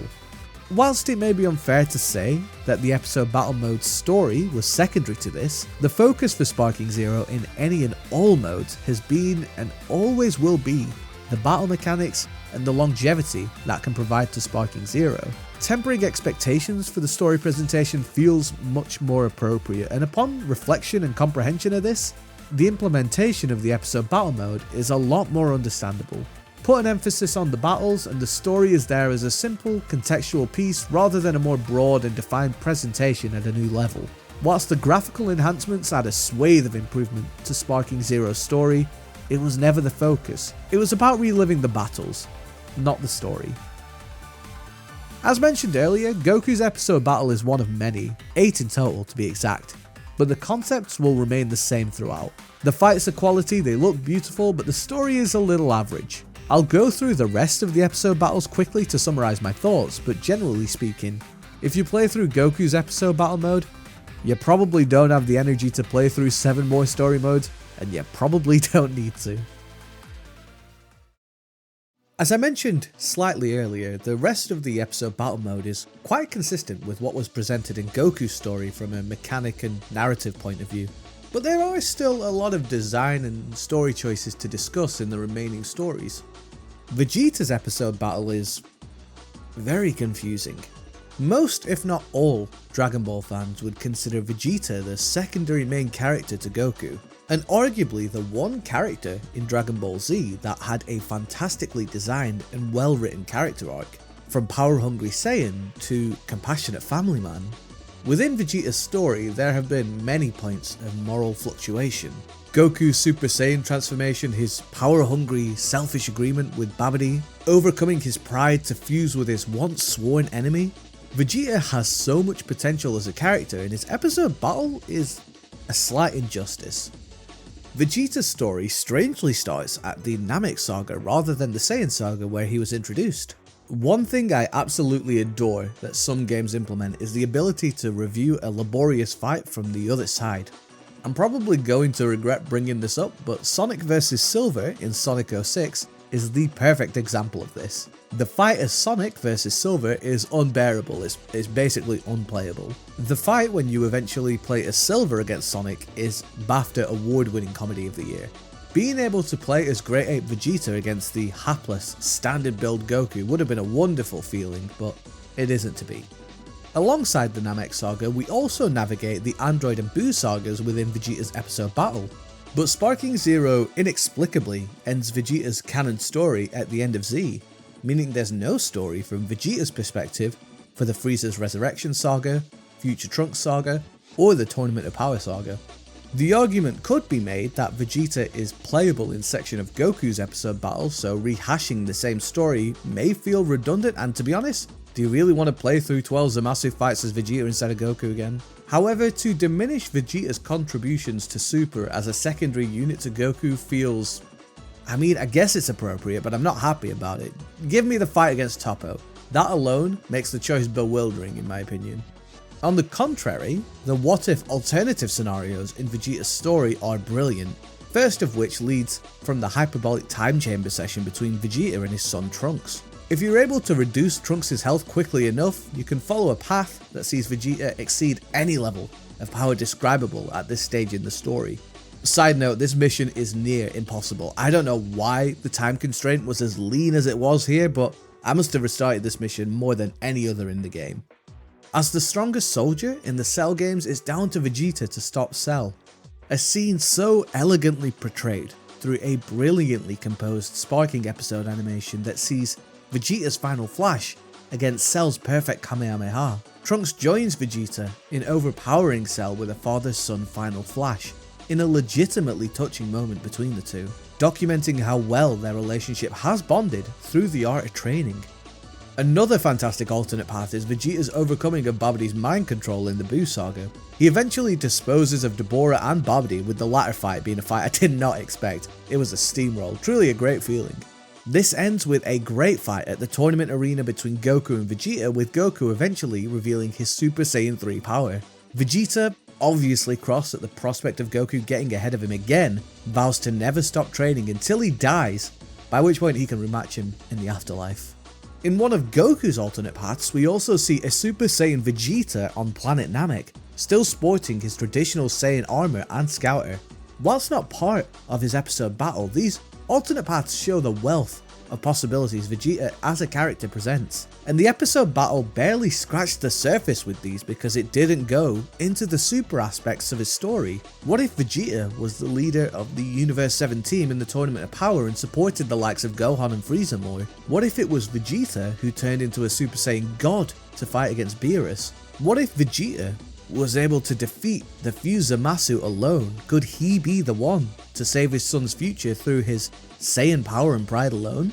I see a lot of rhetoric around laziness in Vegeta's episode battle, which I immediately disavow. The quality of a game like Dragon Ball Sparking Zero doesn't allow for laziness, and to imply as such is brash and insulting to the developers. For all we know, this is as much as they could do in the time given for Vegeta's story.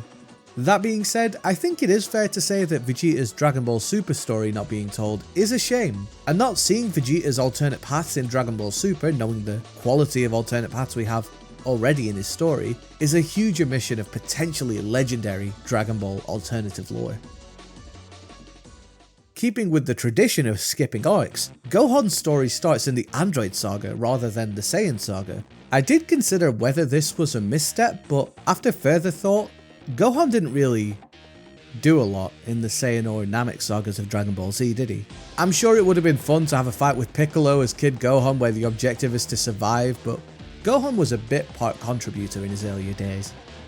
It was only in the Android saga where he became a true warrior who stood on his own. I appreciate there's a few key points to definitely talk about in the earlier sagas, for example the big headbutt on Raditz, but I'm happy to forego them if we get to skip to him being a fully fledged warrior. Gohan's story does extend the entirety of Z into Super via the Frieza Resurrection and Tournament of Power sagas. The canon story is implemented solidly. Realistically, Gohan's highlight between these sagas is the fight with Cell and Boo, which were excellent fights to take part in, and the cutscene between Gohan, Cell and Goku, which was already featured during Goku's episode battle. There is no feature of the Dragon Ball superhero story as of release, but if there is an option to play through this with Orange Piccolo and Beast Gohan, or other movies in the Dragon Ball sphere, I'm sure that would be a welcome addition. The alternative timeline of Gohan's story is one that sticks out as a highlight. If Gohan is the fighter who defeats Frieza in the Resurrection Saga, a story pans out of Goku Black being replaced by the new strongest fighter, Gohan Black. This is, by no stretch of the definition, the perfect example of an entertaining, creative, and sensible alternate pathway, and it feels like a what-if scenario that well and truly pushes the boat out. Sparking Zero has developed a legitimate model for Gohan Black. Whilst it isn't unlockable at release, this is the level of fanfiction and headcanon Dragon Ball fans imagine when trying to go to sleep. It's a wonderful homage to what many people considered a forgotten character in Gohan prior to the superhero film. The story itself is almost beat for beat consistent with the original Goku Black and Zamasu story, although we don't get to see a Super Saiyan Rose Gohan Black, which may have, with complete sincerity, broken the Dragon Ball community. However, just seeing Gohan in the future, a timeline that hasn't been kind to him in the past, working with his students side by side with their fathers, there's a part of me that thinks, actually this should have been the main story. This is the template for what alternative what-if pathways should look like. A story that isn't outlandish and spawns from an earlier interaction and grows in depth as a true butterfly effect. This is what players would expect from an alternative story, and having this applied to Gohan will, at worst, pander to, but at best, satiate the appetite of those who really believe Gohan should have been the true hero of the Dragon Ball story. In all honesty, I'm one of those people, and personally, I loved this. Piccolo's episode battle is accurate, which admittedly is a little sad. Piccolo deserved a much better ride of life in Dragon Ball Z considering his background, abilities and general character development, but unfortunately he's either stuck as the exposition or the fighter used to show how powerful an enemy is. It's an unfortunate role, but I digress. What I appreciate about Dragon Ball Sparking Zero's implementation of episode battle is that focusing on one character can, for lack of a better phrase, give them their flowers. Piccolo is a great example of this because it really does highlight how important a character he is in the development of other key actors. Gohan is of course the obvious example, but his interactions with the likes of Krillin and Goku do show how valuable Piccolo's role is. Piccolo's story is short, starting at the Saiyan Saga and ending with the Android Saga, but his part as a fighter in further arcs was somewhat menial, save for potentially the Tournament of Power arc. There could have been a recreation of scenes between Piccolo, Trunks and Goten as the latter two practiced their fusion technique, but outside of this, Piccolo doesn't feature as a combatant often enough to justify a longer story. Sparking Zero attempts to pad out Piccolo's story with a few what-if scenarios which are slightly hit and miss. I think the alternate path of Piccolo taking the lead in training Gohan for the androids as Goku's health declines is a lovely tip of the hat to their relationship. As Gohan shows levels of arrogance we haven't seen before, it's Piccolo that checks his brash disposition before his fight with Cell, and that's wonderful. I really appreciate that. The fight against Frieza, that bathtub head Frieza, this is not wonderful. I hate everything about this. I think I would go as far as to say that this fight with Frieza's third form is the most difficult fight in Sparking Zero, as you need to beat Frieza in a limited time. With Piccolo's moveset, this becomes nearly impossible. Let me explain. Whenever the player is in the scenario of having to beat an opponent in an allocated time, there is no indication as to what that allotted time is. Therefore, in order to meet the time constraint, you'll often rush to rinse and repeat the following flowchart: charge into sparking mode, dash behind the opponent, do a combo string, launch the opponent, use your ultimate move. However, Piccolo's ultimate move of Special Beam Cannon just doesn't hit sometimes. I appreciate there's a discussion to be had as to whether changes in strategy need to be employed, or a variance in combos, or a switch up of blast moves to use. I'm not going to engage in that discussion personally. What I do appreciate is that this is a legitimately difficult fight, which feels oddly appropriate for Piccolo taking these enemies down. Whether it's the aforementioned battle with Frieza or the fight with Android 17 and Cell, Sparking Zero effectively and accurately reflects the genuine struggle that would take place if Piccolo was the main protagonist. He doesn't have glowing yellow hair, he isn't gifted with Zenkai boosts when he's beaten near death. Piccolo is just a truly hardened warrior. With that comes increasingly difficult and stubborn opponents that won't bend to the will of an overpowered transformation. Similar to Gohan though, I would love to see a superhero episode cast post-release, if nothing else, to give Piccolo the opportunity to have that overpowered transformation. In a somewhat bold move, Sparking Zero starts Trunks' episode battle at the Future Trunks Saga. I'm quite surprised we didn't start in the future with Trunks and Gohan against the androids, which eventually led to Trunks coming to the future, fighting Mecha Frieza, and introducing the threat of the androids to the Z fighters of the present day. There's also no inclusion of Kid Trunks, meaning there is no episode battle render save for a few still shots of Gotenks vs Super Buu. That being said, I feel like Dragon Ball in general is trying to change our perception of Trunks primarily as the protagonist of the Zamasu arc, meaning that starting us immediately at the Future Trunks arc makes a lot of sense. Similar to Goku's episode battle, the Future Trunks saga for Trunks involves a lot of fighting against Zamasu and Goku Black at increasing difficulties. These are probably some of the most challenging opponent AIs Sparking Zero has to offer, but the struggle of overcoming them is a gorgeous cutscene between Trunks, Vegeta and Zamasu, when the pair of protagonists launch their father-son Gallic Gun in some of the best animation and choreography seen in the entirety of episode battle mode. The main highlight, as I imagine most would agree, is the subsequent what-if scenario that unfolds. If you know how Trunks functions, he tends to deal with the threat in his future with the help of his friends in our timeline, but eventually returns to his timeline to rebuild the society destroyed by said threat. Whilst that is an eventuality, Sparking Zero offers an excellently varied and well-defined alternate path, asking the question as to what would happen if Trunks didn't immediately return to his time. In this scenario, Trunks trains against some of the other Z fighters and, after some time, is asked by Gohan to join Universe 7's team in the Tournament of Power. Trunks' presence in the tournament is something that I believe was sorely missing. This version of Trunks anyway, not the angsty TikTok content creator Trunks. With the knowledge of the Super Dragon Balls, Trunks decides that he can restore the future with their power and joins Universe 7 in their quest. There is some exquisite writing between the androids and Trunks as they have to team together against the likes of Dispo and Toppo, and the unlikely bromance between Android 17 and Trunks is one that I didn't expect, but I certainly endorse. The Tournament of Power also explores the relationship between Vegeta and Trunks further, cementing them as the model father and son tandem ahead of Goku and the son he forgot about a good few years ago after he was born. This all culminates in another knockout scene between Trunks, Vegeta and Toppo, with the God of Destruction contesting against Trunks' sheer willpower and the love of his family alongside Vegeta's love for his son. The Tournament of Power has potential for countless what-if scenarios, and Trunks' episode battle is a testament to this. Yes, we started a little later than expected and didn't get to see Trunks' perspective in Dragon Ball Z, but the Dragon Ball Super timeline was exceptional, genuinely exceptional. Frieza's episode battle is another prime example of an episode battle done correctly. The canon Frieza story is pretty straightforward. There's some commentary on his fights on Namek and his arrival on Earth at the start of the Android saga. It's quite funny that Frieza's fate by canon narrative is to die and lose in Z, but the alternative is to take over the universe post Super Saiyan fight, or matter of factly kill all mortals and take over more worlds in his mecha variant. He truly was supposed to perish, wasn't he? Where Frieza truly shines is in the Super arcs, Resurrection F and the Tournament of Power.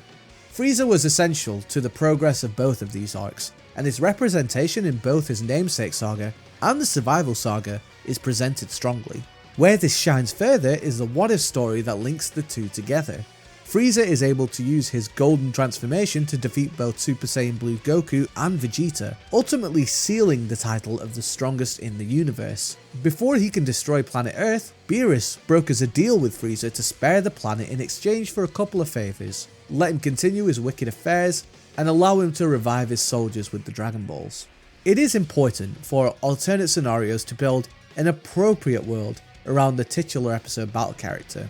The scenarios are adjusted to affect Frieza in this example primarily, but to make this story feel believable, you need to structure other characters' reactions and responses accurately too. What I immediately appreciate about this scenario is that it builds Beerus' God of Destruction character in a vastly different light. He cares not for the universe outside the benefits he gets from keeping Earth intact. The God of Destruction character should have edges of selfishness and a lack of empathy for that which doesn't concern him, and this small interaction is a fantastic reflection of those traits. Not only this, but the what if scenario further builds into the next logical step fluidly. With the Tournament of Power on the horizon, Frieza, as the strongest in the universe, needs to be drafted onto the team. Frieza accepts with the caveat that he is the captain of the team and can choose his teammates, which offer up a wonderful set of scenarios involving the Ginyu Force, Zardoria, that's their ship name, I'm not going to be told otherwise, King Cold and Cooler. It's a magnificent addition and a fitting nod to the legitimacy of Frieza's reign as the strongest in the universe and the conglomerate he's built through sheer terror and power. Goku Black's episode battle inclusion is one that I don't particularly understand. As a character that's scoped in one finite arc within the entirety of the Dragon Ball mythos, I was immediately curious as to how a Goku Black story could remain engaging and varied. I don't think it can, and unfortunately I don't think this implementation highlighted any reason to play through this story. Goku Black as a character is, by design, rather one-dimensional, pardon the pun. He hates humans, he wants to exterminate them, and he wants to take over the world. There is a purposeful lack of nuance to the character because at this stage he is purely evil, arrogant, and quite literally in love with himself. There isn't much of an opportunity to build character development focused alternate paths, say in the examples of Frieza and Vegeta, so the variance should come from interactions with different parties, outside of those which Goku Black already interacts with, namely Goku, Vegeta, or Trunks. But this doesn't happen either. So if Sparking Zero doesn't construct alternate paths based on new interactions or character development, a key question arises: where does this go? Not very far in reality. Goku Black's story in this current implementation cannot go further than the future Trunks arc, meaning the characters he interacts with are limited to the aforementioned Saiyans. With this is a fundamentally monotonous journey of unlocking alternate paths, essentially replaying the same scenario in different formats. What would happen if Goku Black won? What happens when he loses? I suppose it's worth stipulating where this could have gone. Is there potential for Goku Black taking over additional timelines? Could storylines concerning the recruitment of further soldiers be explored? Could there have been an uprising with Goku and Vegeta adding Broly into the fold? Or maybe even Beerus and Whis, if this concerns them depending on how far Black and Zamasu want to go. Maybe there's a god-killing arc where he fights the Kais and Beerus. I'm sure there are more coherent or sensible paths to follow, but as it stands, this story doesn't add too much value to episode battle outside of what we've already seen. Jiren, the final episode battle added into the episode battle mode of Sparking Zero, falls into a somewhat similar trap of being scoped in one saga of the entire show. However, where Goku Black's story fails and Jiren's story somewhat succeeds is the diverse palette of interactions throughout the Tournament of Power. Although you have to fight Goku a lot, like a lot, the benefit that Jiren's story has is the amount of different interactions he has with the likes of Frieza, the former androids and Vegeta, as well as his comrades and the rest of the TOP cast. This isn't something that the Goku Black story can accommodate for because there's only 5 relevant characters, meaning that playing through Jiren's story felt at least somewhat more varied and interesting. The Sparking episode cutscene recounting Jiren defeating Goku also gives Jiren a small wisp of character development, which is more than the entirety of the Tournament of Power did. Look, Jiren is a very uninteresting character, I'm sorry. He's a strong man, and his wish is to be a strong man. It's very boring, but at least the alternative path is something that allows Jiren to show some level of progression in his personality, even if it is at surface level. In all honesty, there generally isn't a lot to show with Jiren's story, and much like Goku Black, being scoped in one arc makes this a very, very limited episode battle. Looking at the future of episode battle, it's important to highlight its strengths and weaknesses. On one hand, the battles, due to the sheer quality on display within Sparking Zero's gameplay, are amongst the strongest encountered on any Dragon Ball game today. The cutscenes, when fully animated like Vegeta and Trunks taking down Cell, are immaculate. Being able to experience these scenes in the Unreal Engine at this level of animation is everything I could possibly ask for in a Dragon Ball game. The alternate paths, or what if scenarios, when fleshed out to the level of future Trunks' entry into the Tournament of Power, are a wonderful, value add alongside canon storylines and bring to life storylines and characters in a way that many haven't seen before. Being able to experience Vegeta overcoming his demons against Babidi, gasping at the arrival of Gohan Black after Gohan becomes the strongest warrior on Earth, watching Frieza and Cooler fight side by side in the Tournament of Power. These are scenarios that cannot exist in canon Dragon Ball media, but having them presented here at such a beautiful standard, it leaves you craving more, and with any luck, more will be added post-release.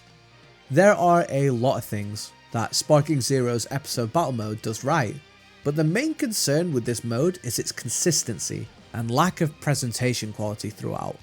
Each of the positives I can consider for this game mode are prefaced with some kind of example, but these examples can be very few and far between. Sparking Zero's episode battle mode often lacks the consistency needed for a player to fully immerse themselves within a story.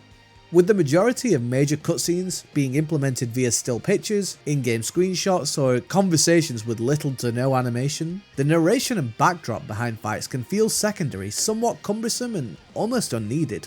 This is only further emphasized by the lack of cohesive transitions after a fight within these story pieces. The game lacks fluidity from game to scene and vice versa, and the effectiveness of storytelling within the episode battle mode is hindered greatly because of this. Considering this is a story mode, the storytelling is quite important, as you can probably imagine. Episode Battle is a huge game mode and can take hours to complete, what with the various alternate paths, the difficulty spikes, and taking in the entire experience at a steady pace. With complete sincerity though, there may be a lot of players who simply don't care about playing through the story in its current state, which I think is valid. There are a lot of really well done elements in Episode Battle, but there is equally a ton of concepts and presentation styles that are middling or haven't been fully realised, which can make this feel like a little bit of a slog. A mixed bag, if there ever was a textbook definition of one.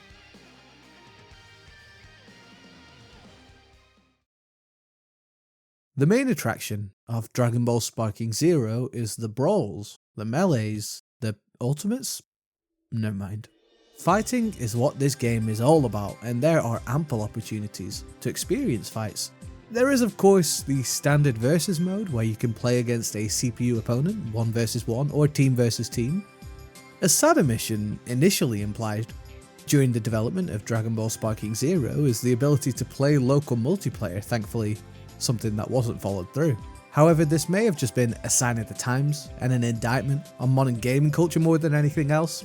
And I am very happy that the Sparking Zero team did implement offline versus mode, even if I haven't utilised it myself just yet.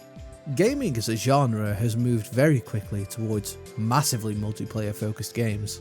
Whether it's a server to host a shared world, a massively multiplayer King of the Hill scrimmage, or a guild of compatriots working together, the world of multiplayer games is a huge focus for the gaming industry. As expected, being able to access these games without the prerequisite of friendship is important. Games tend to lean on their online capabilities as a method of maintaining connections with other players. The Tenkaichi series hasn't experienced this in official capacity before, meaning the removal of local multiplayer would have been a massive change in the scope of the series. The team did initially implement a more stripped down local multiplayer experience for 2 players. With this in mind, the question should be asked as to whether the implementation of a local multiplayer, faceted with new camera angles, UI additions, and 2-player same console functionality should even have been prioritised. I'm of the opinion that based on the current demographic, it probably shouldn't have.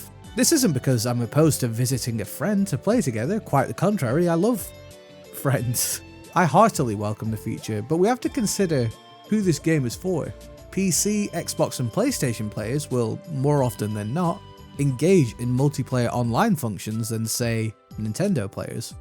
Games like Mario Kart or Super Smash Bros. Require a very sophisticated form of local multiplayer, because Nintendo focuses on gaming for the whole family together, meaning some kind of local functionality is needed for their multiplayer flagships so the family can actually play without baby Timmy having to get a job, fork out for his own little Switch.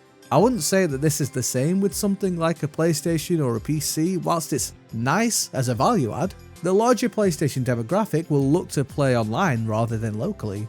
All this is a roundabout way of saying I understand why local multiplayer was deprioritized as a feature. One thing that has remained consistent from the Tenkaichi series in the versus battle modes is the unique beginning interactions between specific characters.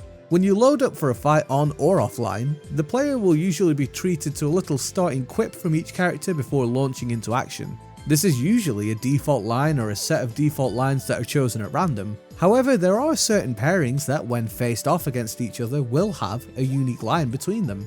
For example, Tien vs Yamcha reliving their old rivalry, or Goku Black vs Bardock where a father sees his son's body puppeteered by another entity purely of evil. Quite the stark contrast, sorry about that. These conversations, minuscule as they may be in the large-scale project that is Sparking Zero, are what make a game like this feel special. Characters that we haven't seen speaking to each other. As small a tit for tat as it is, this is the type of dialogue that immediately immerses you into a fight outside of the actual struggle. Being able to confirm all of these unique interactions may be a task in itself, considering all of the character combinations that you could jigsaw together, so stumbling upon these as you play is a lovely little reward. The tournament mode, based on the very format that made the Dragon Ball series as grand as it is today, is also featured in Dragon Ball Sparking Zero. Budokai Tenkaichi loosely translates to Strongest Under the Heavens Martial Art Tournament, and with the most recent revelation in Sparking Zero's story being the Tournament of Power, having this staple game mode was a given. And it truly is a staple. Some of the greatest moments I had in my experience with the Tenkaichi series was via tournament mode. Clawing my way to a final against the nameless Frieza soldier, who somehow defeated the literal embodiment of a Godzilla kaiju in Hirudegarn. Truly a tournament tale of glory. The mode in itself is pretty straightforward, a simple single elimination bracket where the last player standing is declared the tournament champion.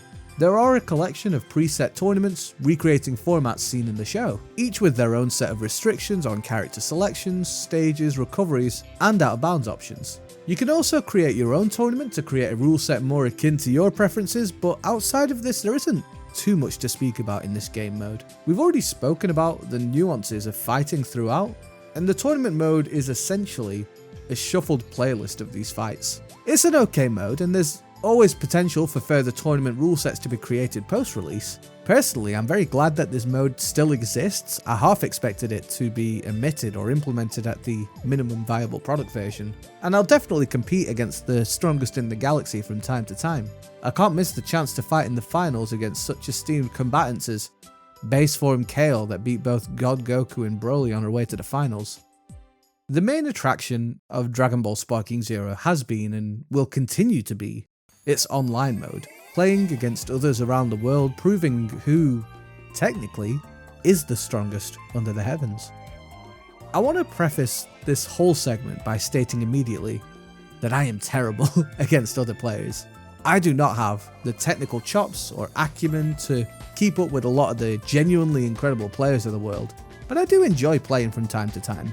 With that being said, the online mode has a ceiling that takes a valid level of skill, and the road of improvement is a constant rather than a defined end. Whilst I may personally be towards the start of my journey, many have already improved tenfold through willpower, consistent practice, continuous battles, and quitting because there's no rank lowering penalties.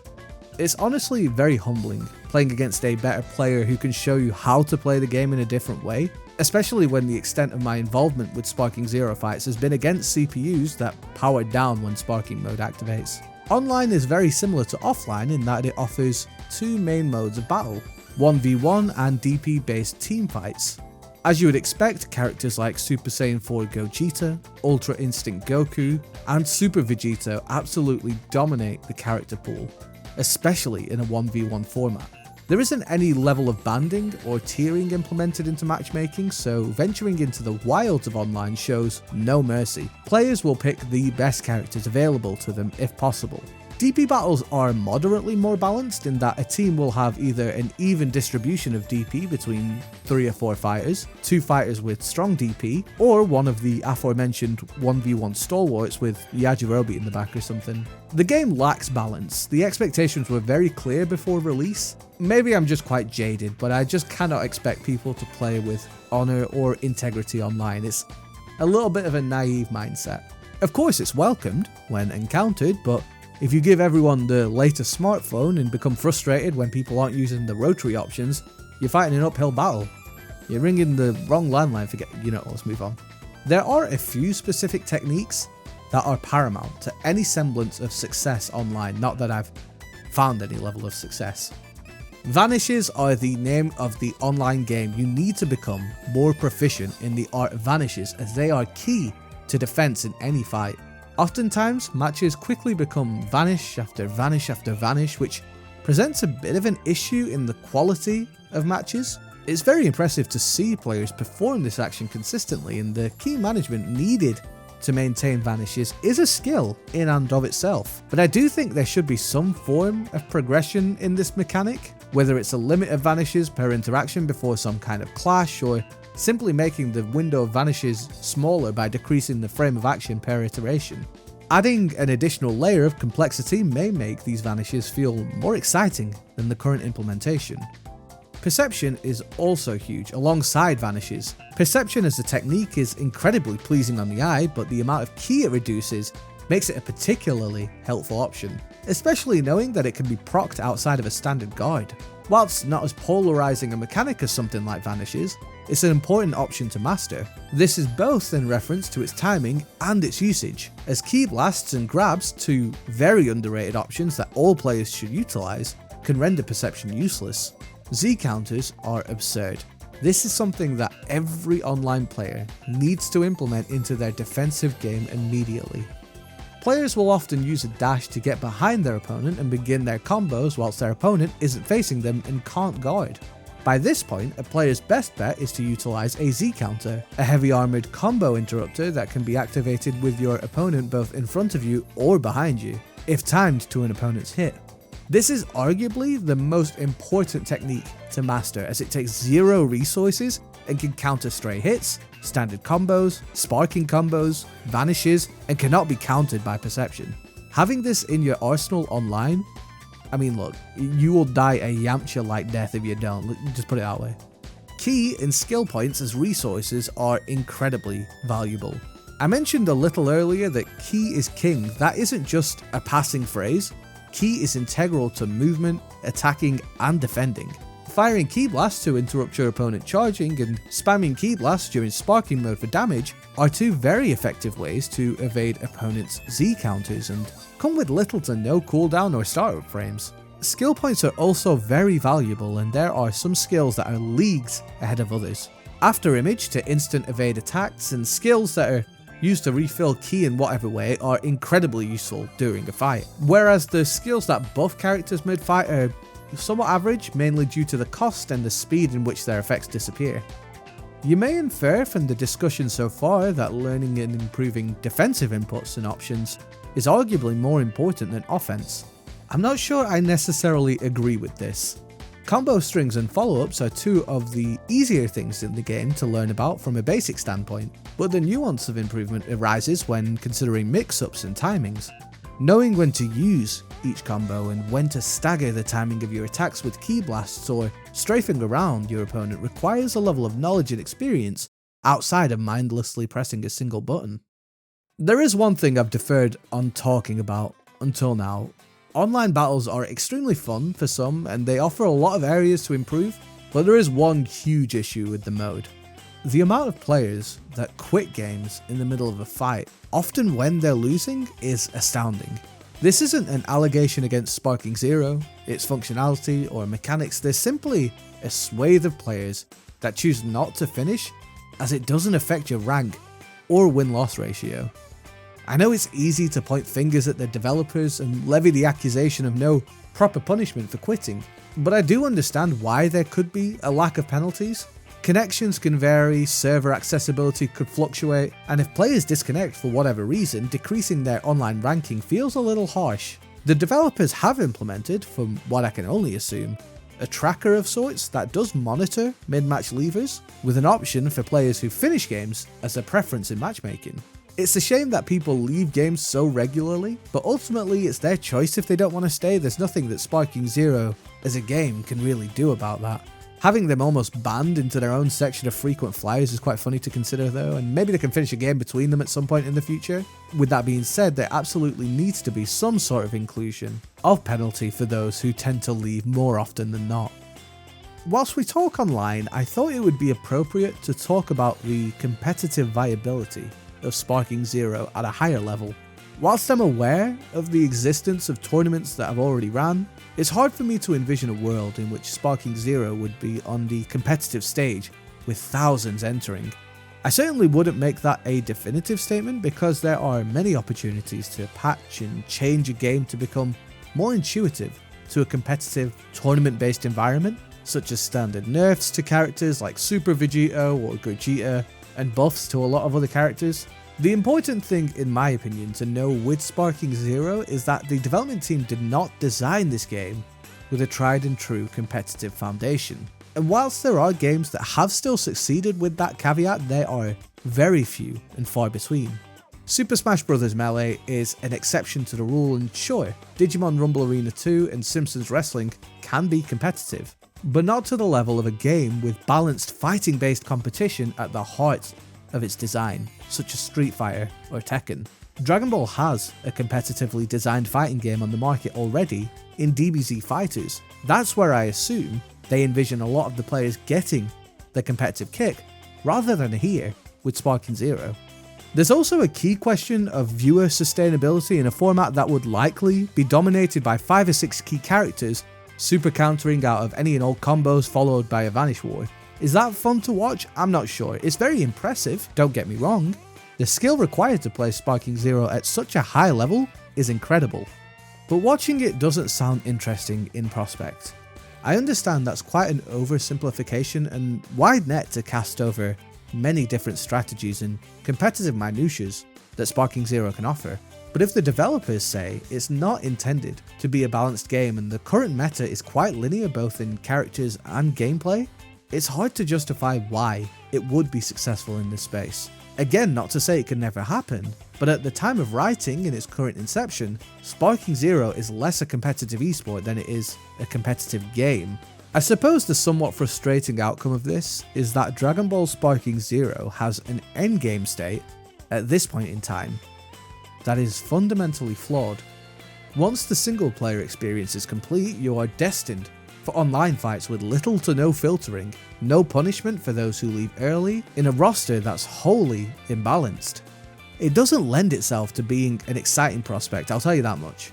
I personally find a lot of enjoyment in playing against CPUs, so I can personally forego a lot of the unfortunate circumstances of the online meta, but anytime I do venture into that void is a horrific experience with complete sincerity. I know that's a very personal standpoint. I think that will always happen when ranked modes are implemented into a game. It is what it is. Dragon Ball Sparking Zero was never supposed to be hyper-competitive in my humblest opinion. Unfortunately, the current landscape of modern gaming means that if something has even the slightest slant of a player versus player environment, there will always be a base of little creatures who want to take it as far as it'll go. Of course, it's an admirable feat to break limits and push boundaries. Keep pushing, little creatures. However, with a game like Sparking Zero, this idea of making it hyper-competitive is just a little against the ethos of its design. You can absolutely make this a competitive game if you truly wanted to. If you did, you'd see maybe 6 or 7 characters in constant Vanish Wars, abusing movement options with no viable option of challenging, stalling for skill points and spamming Sparking mode. I appreciate I framed this very negatively because on face value, it's not positive, it's not what Sparking Zero was supposed to be.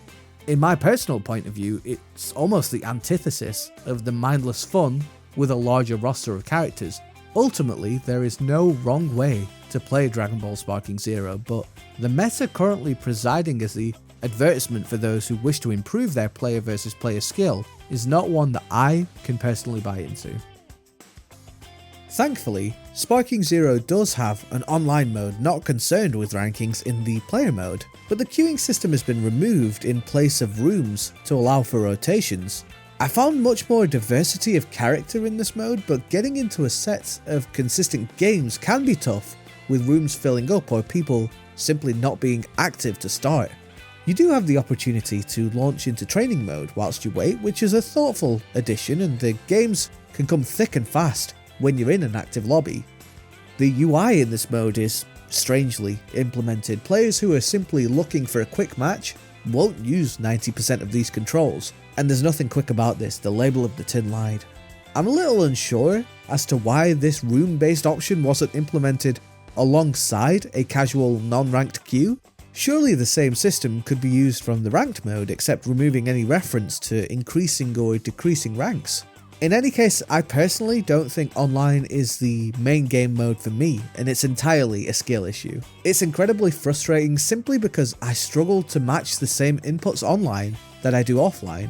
I've found that for me, vanishes and Z counters are near impossible to do online, whilst my consistency of doing them offline is much stronger.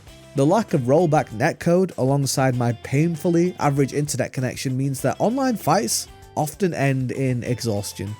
Again, this is entirely a me problem. I've seen plenty of evidence that suggests adapting to online timings with practice is entirely possible, but I'm personally more than happy to stick with offline with the occasional foray into the wilds. As a mini side quest, during this discussion I thought it would be fun to make a small ranking of the best characters mechanically in Sparking Zero that I've encountered. Whilst the DP scoring of each character can provide an accurate representation for some, it's mostly scaled to lore-based strength rather than in-game viability. You may automatically assume that a character like Omega Shenron should be towards the top of the totem, but the reality is that he's a little bit average compared to others in the same DP bracket. Conversely, you may assume that Yajirobe is one of the worst characters in the game, but he's actually entirely usable. I wanted to do a little list of the top 5 best characters I've personally played with and played against in Sparking Zero thus far. There's most likely going to be a couple of characters that may be in more astute lists and omitted from my personal top 5, and they're probably characters on my list that have no place in being on the top 5 of a more educated opinion. Interestingly enough, I think I would consider these 5 characters 5 of the most powerful in all of Dragon Ball, so maybe the lore-based power scaling has been quite successful in actuality. Jiren is an absolute unit of a character. As one of the canonically strongest warriors in the universe, Sparking Zero does an excellent job with making you feel incredibly powerful playing Jiren. His base form is already very strong, with fast standard attacks that can be awkward to Z counter or vanish against, some relatively standard blast attacks and 2 defensively minded skills. The explosive wave branded key pressure and healing effects of meditation are quite a clever if not unorthodox pair of skills, adding a strong defensive layer before transforming into a much more offensively minded full power Jiren. Full power Jiren would start with 4 bars of health rather than the standard 3 bars, as is the case with several strong characters at this level of DP. Jiren trades his healing skill in for a much more offensive instant spark with a buff of all stats. Strength is absolute. Instant sparking mode skills could swing the dynamic of any fight, circumventing the space and time needed to charge for an instant early entry into sparking and access to an ultimate move of which Jiren has an unblockable one. Jiren's pace and power go without saying, but when enhanced with the skills at his disposal, he is a horrifically strong opponent to use and fight against. As would be expected, Jiren's face to his heel, UI Goku is also very powerful. Having Goku's final UI form feels appropriate for a top of the pops fighter conversation in Sparking Zero, considering this is the strongest transformation at the main character's disposal.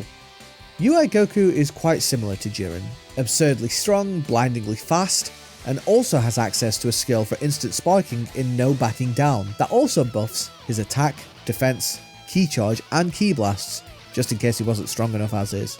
Goku also has access to an auto vanish in ultra movement. This is a one-time automatic vanish technique similar to Wild Sense rather than after image strike, which lasts a period of time. One thing I found particularly useful in UI Goku's moveset is his Ultra Barrage, a ki blast move that uses quite a lot of ki but is extraordinarily difficult to react and counter against, as its rush-based attack is essentially teleporting in front of the opponent. Blast moves in general are a fun little mix-up, but many of them can be countered or defended against quite quickly, but Ultra Barrage is certainly an exception to the rule.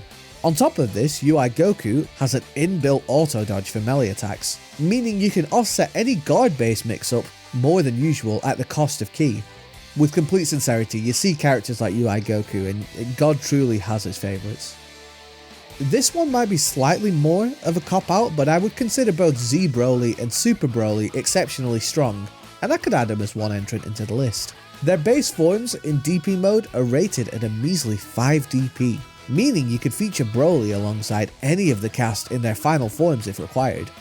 Being able to transform from a 5 DP character up to a 9 DP character is a phenomenal asset on any team, as the 5 DP spent adding Broly to a roster isn't an accurate reflection on how strong he truly is. Both final forms of Broly have an instant spark option and hit like a truck, but the two characters have their nuances between them. I'd consider Super Broly's base form much more useful than Z Broly's base form, as the former has access to a full key charge and instant spark. Z Broly's final form is, in my opinion, a little more useful than Super Broly's final form due to his unblockable ultimate attack. The two are different, but share enough that I could put them together as one of the better characters in the game. They both start with minimal DP and excel to a much higher value. Their transformations replenish ki. They both have a final form that has some level of super armor against normals and ki blasts. And despite a lack of speed on attacks, which could be a defensive frailty, this character is very difficult to play defense against in general. If I was to pick one of the two, I would say Super Broly is the better, simply because all three of his forms feel more usable, but the peak of character transformations from what I played has to be the OG legendary Super Saiyan. I do think there's a strong case for Vegeta being one of, if not the best character in Sparking Zero. Whilst initially not as dominant as some of the more high-tiered DP characters, Vegeta starts with 4 health bars at just 7 DP and can eventually upgrade to a 10 DP character in Vegeta Blue.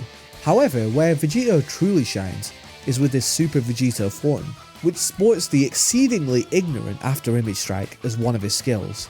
This is slightly different from the standard Auto Vanish, Wild Sense and After Image skills, in that After Image Strike offers Auto Vanish for a set period of time, meaning that engaging with Vegeta in melee combat is almost pointless.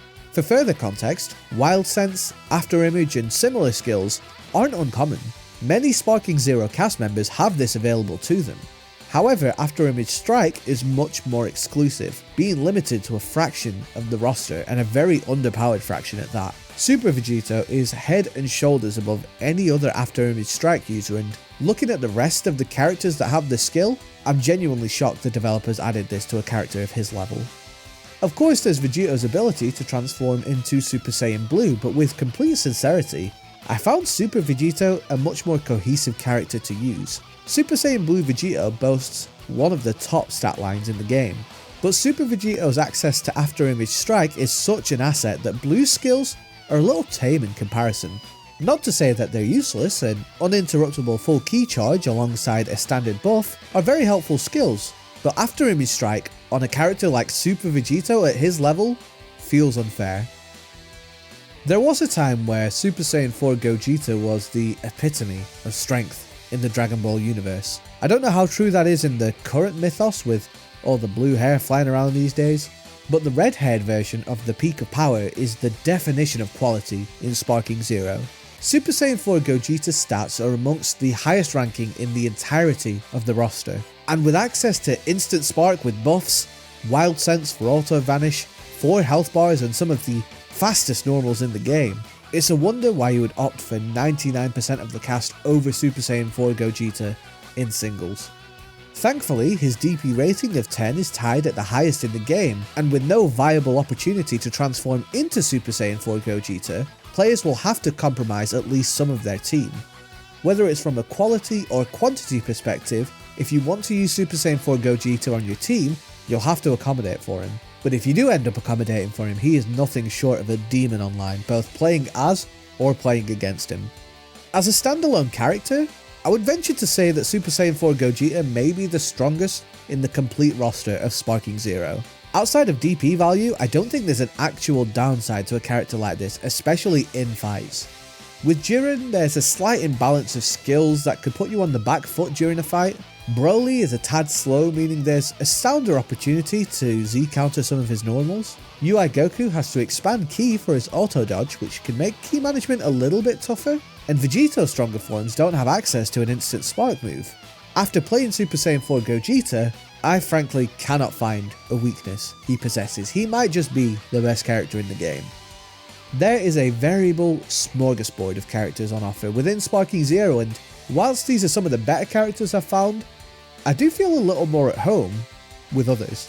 I personally found myself playing the likes of Tien, Cooler, Golden Frieza, Hit, Goku Black and Kefla a large amount because they're all very fun to play. I may not see the same level of variety in Sparking Zero's online modes compared to what I can organise offline, but I ultimately don't rely on the online modes to find enjoyment in this game. For those who do, I wish you nothing but the best, and I can only hope ranked matches provide some level of diversity in the future. When looking to battle online, players can customise their character's attire and their play card with an icon and a title, adding a little layer of authenticity against their daily struggles blending in with the other 900,000 Gogeta players. Dragon Ball Sparking Zero offers a range of opportunities to unlock these cosmetic goods, most notably through the shop. Guarded in the Kame House by Roshi, Krillin and 18, the shop is a simple stop and buy storefront for players to use Zenny for buying characters, capsules, costumes, music, and a few other bits and pieces. I can imagine the shop's wares will only increase in months to come by post-release, but everything seems relatively fair in its price. As you end up buying the majority of the stock here at release, unfortunately Zenny becomes a little useless. A small quality of life function I appreciate Sparking Zero implementing is the compensation of items. If you've already bought something in the shop and you subsequently unlock it, be it a character or a costume, you retain that amount of Zenny, meaning you can never truly make a wasteful purchase. There is a lot to buy in the shop at release. Between all of the different types of items you can purchase, you'll be spending millions rather than thousands. The quickest way to grind Zenny at release is to play through the final Goku vs Frieza fight in Goku's episode battle mode. Beating this fight will unlock a costume by default, but if it's already unlocked, you'll instead receive 300,000 Zenny. Doing this quite a few times should net you enough revenue to purchase anything and everything in the shop, even if half the content feels a little useless at this time. The customize option is also present, but I imagine a lot of players at release will most likely ignore this. There is little to no customization of characters outside of a few select choices, and the offering of costumes, cosmetic equipment and accessories and aura color is very limited. I can imagine that this will be a more fulfilling option to engage with in Sparking Zero as more content comes through the pipeline, but there is little to nothing worth acknowledging at release, which I suppose is worth acknowledging in itself. Customization of character skins and auras feels like an unrelenting method of purchasable content for Bandai to release. However, I do hope that there are at least some tiers of free content released and purchasable through in-game currency. With the current landscape of gaming and microtransactions though, I appreciate this may be posed as more of a fleeting hope rather than a concrete request. Dragon Ball Sparking Zero also has a layer of in-game achievements for the player to complete, which can be reviewed in the Challenges and Missions tab. Hosted by the Grand Minister and Zeno, there are two main collections of in-game missions for the player to work through: Zeno's Orders and Whis' Stamp Book. The differences between the Stamp Book and Orders are minimal. I don't really consider much of a point to separate them. If a distinction between the two had to be made, I suppose the Stamp Book is more of a checklist of key things to explore and complete within Sparking Zero, and the Orders lean more towards gaining character titles based on the play count of each character. Most missions fall into completing basic moves, milestones of fight achievements, performing or setting up specific matchups or moves, and playing as a character X amount of times. If I'm honest, I don't feel this is the most engaging or challenging set of missions. It feels considerably more grind heavy than achievement heavy. Having to play as every character anywhere up to 50 times to complete their proficiency missions is cumbersome. These feel much more appropriate for the Dragon Ball Gacha games rather than Sparking Zero. There are a few specific missions called banter missions which encourage the player to try specific matchups to see unique interactions. This feels more well defined as a method of having the player try new things in the game. Outside of this, the missions are quite drab and rather uninteresting. There's always opportunity to create new missions that challenge players to complete fights under certain circumstances, but this current iteration leaves a lot to be desired. The main attraction of completing challenges and missions is to acquire the Dragon Balls. When the player gathers 7 Dragon Balls of a specific set, either Shenron, Porunga, or Super Shenron, they can wish for new characters, more Zeni, new titles, or a Dragon Orb. Dragon Orbs are the most exclusive wish to grant, as they can't be acquired via any other means. They help in completing specific missions within episode battle mode, and whilst I personally didn't use these, they're available to complete specific harder missions if needed. A lot of the Dragon Ball rewards can be unlocked via different methods, and there's an argument that this removes the luster of exclusivity, but I do appreciate that there is a lack of pressure to use your wish on something specific. You can use your wish on whatever you like, there's no pressure to get something specific, because you can always unlock everything there further down the line. I mentioned a little earlier that there are 3 different sets of Dragon Balls, the Shenron, Porunga, and Super Shenron Dragon Balls. The Shenron Dragon Balls are acquired initially by completing Whis and Zeno stamps and challenges, but also have a random chance of dropping in Versus mode. Porunga Dragon Balls are entirely RNG drops in Versus mode and by far the most difficult to unlock, but they do grant 3 wishes rather than the standard 1. The Super Shenron Dragon Balls are granted via completing specific episode battle modes. I do wonder if there will be more wishes added post-release to incentivize the gathering of Dragon Balls, maybe via specific tournaments or banter missions, but it's an inoffensive addition if not slightly underutilized. The Gallery mode is a small add-on to Sparking Zero that acts as a simple media resource for players to troll through. Hosted by Hercule, Mr. Boo, and Videl in Hercule's Bachelor Pad are options of viewing each character's encyclopedia, a review of the player's game data, and the theatre mode. The encyclopedia is by far the most complete option of the 3. Similar to previous Tenkaichi games, players can view every single character and transformation in one hub, including their skills, transformation information, stat spread, tags of sorts, and some usage information. There's also a quick opportunity to look at costumes, listen to voice clips and the like. It's a very comprehensive resource sans the character overviews that previous installments had. The most unique aspect of the encyclopedia is the small tidbits of commentary that Videl, Chi-Chi and Bulma have called Girl Talk. Okay. Name aside, this is a very fun little addition to the game and reminiscent of the dialogue Chi-Chi provided in Tenkaichi 3's character encyclopedia. There are a few themes, such as Chi-Chi calling Super Saiyans delinquents, and Videl being the level-headed conversationalist of the 3. Some of my personal highlights are the appreciation of Jason Zarbon's dashing looks, an alternate name offered by Chi-Chi for Gotenks, Bulma's dismissal of comically inconsistent power levels, and basically all the interactions about Kefla. One thing I found quite interesting about the Girl Talk segments was the certainty of which they would describe Z or Super events. But whenever encountered with GT characters like Super Saiyan 4 Gogeta or Omega Shenron, the 3 clearly lack context, almost solidifying GT's role in the grand scheme of Dragon Ball as an alternate timeline that the current iteration of characters don't know a lot about. The Gallery's theatre mode is scarce for content when first opened, but as players save replays for fights they complete as they play, they can review them here for gameplay reviews, references to specific fighters, or to simply relive memories of an epic battle. There's also the option to listen to Sparking Zero's background music, which is always a welcome value add. But one thing I'm slightly perplexed about is the final movie option. Players aren't able to view cutscenes from the episode battle mode here outside of the final credits, with the only other video here being the opening cutscene. I don't really see much of a point in this. Viewing old Sparking cutscenes without having to go into the episode battle mode would have been a wonderful option, but in its current version, this isn't really providing much value. One of the biggest additions in Dragon Ball Sparking Zero has certainly been the custom battles. This idea of lore and character story is integral to the growth of Dragon Ball. During the downturn of Dragon Ball media, that lull of releases between the mixed reception of GT and the revitalizing Battle of Gods, fans were desperate for new content. With this, many fan-made stories, canons and media released for the community to engage with, and this passion and fervour from many dedicated fans to keep the series alive was a pivotal resource for so many Dragon Ball followers, myself included.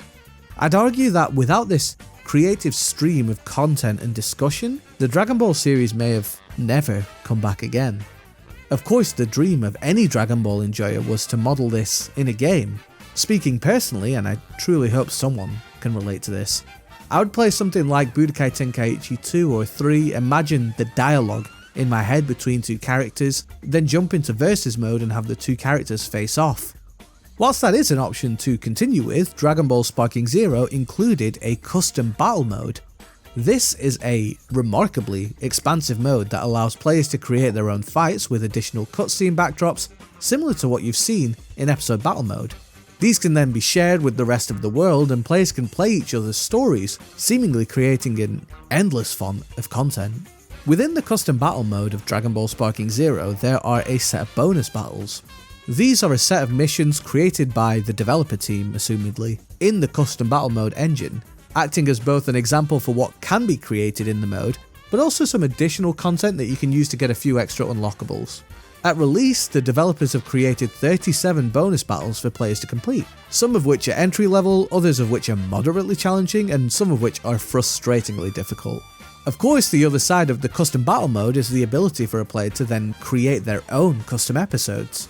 This is a surprisingly deeper game mode than I anticipated, allowing players to create their own Dragon Ball scenarios in the Unreal game engine with triggers, events, dynamic endings, and a lot more.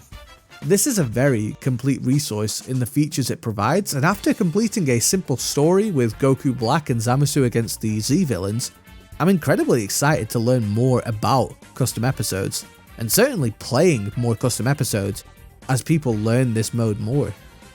When creating a custom episode, players can opt for either the normal mode, which allows for more nuanced edits, or simple mode, which is more focused on key set pieces rather than the intricacies of effects and triggers. You can then select up to 5 characters per team, the stage in which the custom episode will take place, and the rules of the fight, such as transformation bans, switching bans, and time limit. Where custom battles get really interesting is via the effect and scene settings, which really bring your custom episodes to life. The effect settings essentially act as trigger points within a story. For example, if a character's health goes below 50%, trigger their transformation automatically, or if the time limit reaches 30 seconds left, send both fighters into sparking mode. It adds a great level of dynamism and storytelling into a fight, ensuring that actions you wish to automatically occur are triggered. Whilst this is easy to control from a player standpoint, being able to control CPU behavior is a godsend in a game mode like this. Have you ever tried to emulate something like this on Tenkaichi 3 and just hoped that your opponent would launch their ultimate blast or transform on time? You don't need to worry about that anymore, because it can be designed within the fight. Alongside these are scene settings, which act as keyframes within a cutscene. Players can design scenes of up to 5 cuts to play within their custom episodes, and can use these as the backdrop for characters, emotions and stances, camera angles, scene text, and music. Combining a set of these cuts together can make a compelling scene, but it takes practice. I guarantee there are a swathe of awful creations out there, mine included. There are a few quality of life changes that certainly need to be considered, and I think screen text is probably the biggest area. There are hundreds of preset phrases that players can add into their scenes for some basic dialogue, some with interchangeable words and others that are entirely defined. The only issue I see that arises is a lack of searching and sorting on keywords and phrases.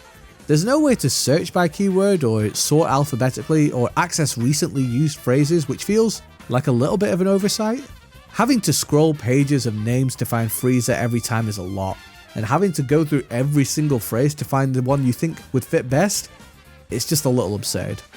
Outside of this somewhat small nitpick, is a game mode that I am beyond excited to delve deeper into.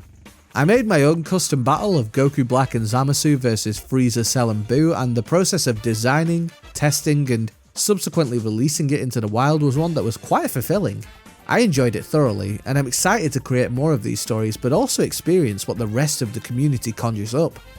The beautiful aspect of a creative custom mode is being able to share it with a world that can access it. I'm sure there will be compilations online of the best custom episodes as time goes on, as well as substitutions for excellent canon and what-if stories the episode battle mode couldn't fulfill. Custom episode battle has a lot of potential, but it all depends on the community. I trust that the community will make a lot of good episode battles for people to actually engage with, but if they don't, this mode becomes a lot less fruitful. Whilst there are more concepts, game modes and nuances one could jump into still, I think I've covered the majority of what Sparking Zero offers. So let's talk about what I want to add. I think the amazing thing about playing games at the scale of Sparking Zero, games which I can only assume have a release roadmap planned by the development team internally, alongside meaningful support post-release, is the speculation that can run rampant for further content updates. Whilst I'm not sure everything here will be added or even considered, here's a few things I would love in Dragon Ball Sparking Zero, or things I wish they could have included. I think a game like Dragon Ball Sparking Zero would greatly benefit from more single player content. With the addition of custom battles, players who don't necessarily want to engage with online play have something else to do outside of standard versus battles after the story mode, but there is potential for much more. Boss battles would be an incredibly welcome option, and one that I think would provide a huge alternative to the modes that we have currently. If you've played Budokai Tenkaichi 3 before, you may recall Mission 100. This was a game mode consisting of 100 different battles against themed opponents, typically increasing in difficulty as you progress. For context, the first mission is Crane and Turtle style, pitting you against Tien, Chaozu, Krillin and Yamcha. The final mission is against an incredibly overpowered Super Saiyan 4 Gogeta. It's like we're playing online basically. Whilst it is possible to simulate a lot of this through versus battles and custom episodes, these aren't story driven, these are intentionally presented as almost battle simulators by the androids, which make them feel like missions rather than story-focused fights. Not only this, but players are given ranks at the end of these fights, so whilst it's quite the workstream to simply beat all 100 missions, subsequently earning Z rank in all of them is an additional achievement. I would personally love for this to be added into Sparking Zero somehow. I appreciate Mission 100 or a new version of this game mode may not have been added for a myriad of different reasons, but the template is there and it would add a great layer of replayability for everyone, not just those who want to play offline. I'm of the opinion that the more characters, the better. That is the philosophy I believe Tenkaichi and Sparking games should always follow. Sparking Zero has so many playable characters and forms within its initial roster, and I would love to see a ton more. Adding more characters blindly would typically present an issue in fighting games from a balancing perspective, but that ship has sailed, let's just full send it. The focus of Dragon Ball Sparking Zero feels as though it's lent closer to Dragon Ball Super. With this, the initial inception of Dragon Ball has been deprioritized. It's understandable, as there's quite a lot of characters in the original Dragon Ball anime that either aren't as known or aren't as popular as characters in the initial roster, and some of them simply don't translate well to the format of Sparking Zero. With that being said, a great way to introduce these would be an episode battle of Kid Goku in the original Dragon Ball arcs that shows the basics of the story of Dragon Ball. This could include characters like a younger Krillin, Pilaf, Demon King Piccolo, Tao Pai Pai, and many more. It would be a brilliant addition to the game and a welcomed homage to the roots of the anime stalwart we see before us today. Conversely, the opportunity to further the Dragon Ball Super side of the roster with characters like Moro or Granola is a very exciting prospect. And these characters could be added without spoiling too much of the next chapter, similar to how Daima Goku was presented. There are also a host of what I would classify as missing characters. I wouldn't consider many of them vital to the game, but they create a larger roster in Sparking Zero whilst being sensible additions, not just 90% of the Saiyans in Great Ape mode. The Bardock Squad and a Super Saiyan Bardock, Bojack Squad, Nova Shenron, and potentially other Black Star Dragons. Super 17, this is probably the most confusing omission.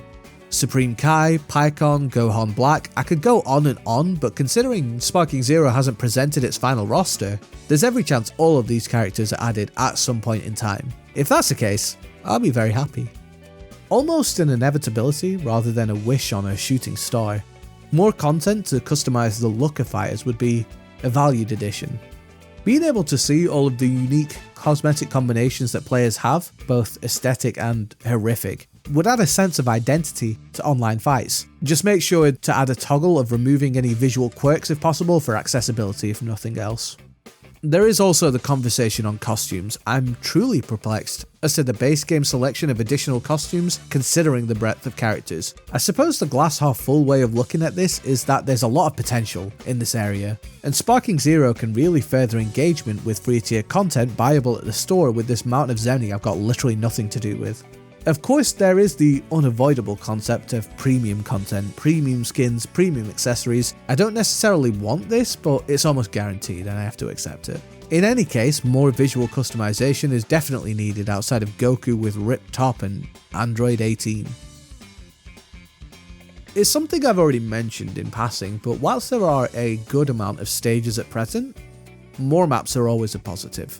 And it isn't as if the source content is stretched. There are a boatload of options to look into for additional maps to play on.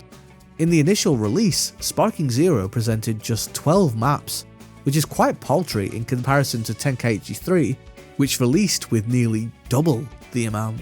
Additional settings can include the Otherworld, Space, Planet Vegeta, Boo's Body, the Kame House, Mount Paozu, Kami's Lookout, the Universe 6 Stadium, Beerus' Planet, a snowy area, that one cliffside with the road and the truck. Honestly, there's so many more maps that the development team could add as additional content. Thinking outwardly, this also means a brand new layer to custom episodes. More backgrounds mean more variants of stories.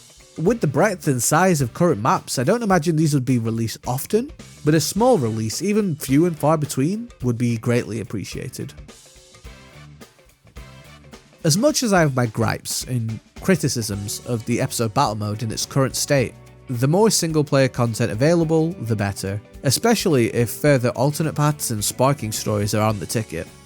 There are still so many stories that could be told, and they don't need to be anywhere near as expansive as, say, Goku or Frieza's stories. For example, having an episode battle solely focused on the Dragon Ball Saga for King Goku would be excellent, especially if there's what-if scenarios for the outcomes against King Piccolo, Mercenary Tao, and Tien.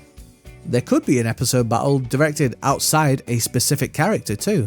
For example, sequencing an appropriate story for the fights against all of the Dragon Ball Z movie villains such as Janemba, Hirudegarn, and Bojack. That would serve as an excellent respite to the standard episode battle of one character. There are, of course, plenty of other examples of episode battles that could be introduced. Broly, Androids 17 and 18, Krillin, Boo, Hercule. The potential is definitely there, and these characters have a range of shorter and more extensive stories to tell. Jun Furitani and the Sparking Zero team were very adamant on their positioning of Dragon Ball Sparking Zero as a non-esport game. With this, it's incredibly important, in my opinion, to make as much casual content, what I would consider the flip side of competitive content, available and easily accessible to the player. I don't think Sparking Zero does as consistent a job as it should in this regard. Let me explain. The episode battle mode in its presentation is quite limited. There will be many players who, after playing through however much of Goku's episode battle, don't care to complete the rest of this. I say this from experience, it took me a minute to get around to finish Jiren's episode battle because I was quite burnt out from the rinse and repeat presentation of the previous 7 stories. So what are the alternatives? There's the tournament mode, which is fine in concept, but there's no option to customize or control the matchups within the bracket, meaning it's entirely random.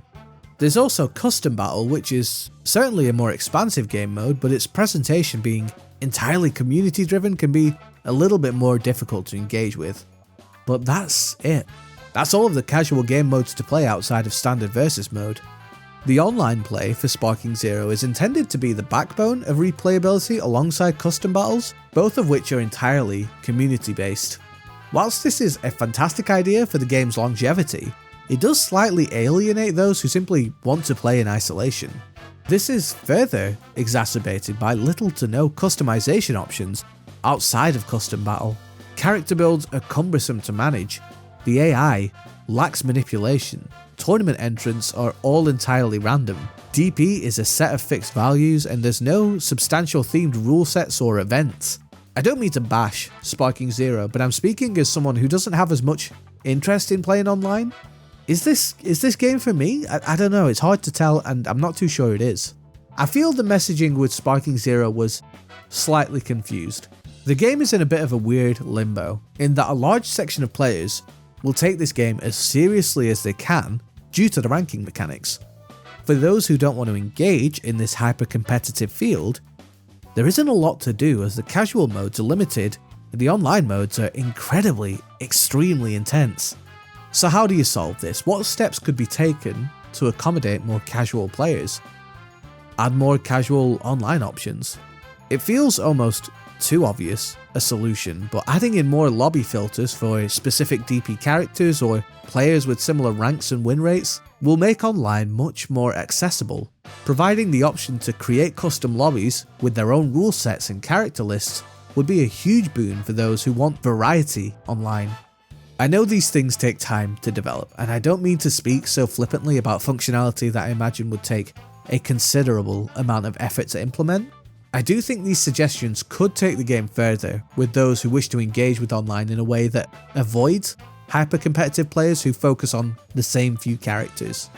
Outside of more online game options, additional game modes offline, such as boss battles or a survival mode, would add more replayability without the pressure of online play.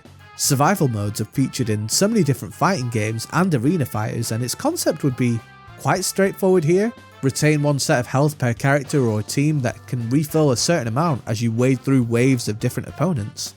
I ultimately think more casual content needs to be made, whether it's through specific game modes, specific lobbies, or specific events, because it's very difficult to engage with the endgame of Dragon Ball Sparking Zero. And when it's difficult to engage with the endgame, there's not going to be a lot of people playing. Out of the previous Tenkaichi games, I would consider Dragon Ball Z Budokai Tenkaichi 2 my favourite, but I think as a general offering, Budokai Tenkaichi 3 is the most cohesive. With Dragon Ball Sparking Zero being the sequel to this title 17 years in the making, is this the best Budokai Tenkaichi based experience Dragon Ball has to offer? I don't know, and I don't think comparing the two is sensible anymore. Now look, I'm not oblivious to how our brains work. Of course, we'll compare something new to its predecessor, whether it's films, video games, takeout, drinks at the bar. We'll always be inclined to compare in order to review. However, I'm not entirely sure it's productive to do this, because you almost deflate and dilute the qualities of each in isolation. Of course, it's a very powerful tool to contrast, especially if the argument is rooted in comparison. But otherwise, why shouldn't we just take each individual and assess their positives and negatives in isolation? All of this to say that Tenkaichi 3 and Sparking Zero, whilst in the same lineage, are very, very different. One game has a clear direction for online-driven multiplayer and community creation. The other has a focus on single-player experiences. For me to say that Tenkaichi 3 has a much richer single-player offering than Sparking Zero may be accurate to some, but I don't think Sparking Zero strives to make a single-player experience anywhere near the level of Tenkaichi 3. Flip the coin and I can say Sparking Zero's multiplayer functionality is considerably stronger than Tenkaichi 3. But Tenkaichi 3 wasn't trying to accommodate for the levels of multiplayer that Sparking Zero was. There's easy things to observe between the two in parallel. Character roster, stage roster and functionality, fighting mechanics, menuing and accessibility. But how far do we take the discussion without actively degrading either side that pales to the other? Tenkaichi 3 is great fun. Sparking Zero is great fun. Both things can be true whilst having frailties in whatever area. If you want an answer, yes, Tenkaichi 3 feels a much more complete game than Sparking Zero to me at this stage.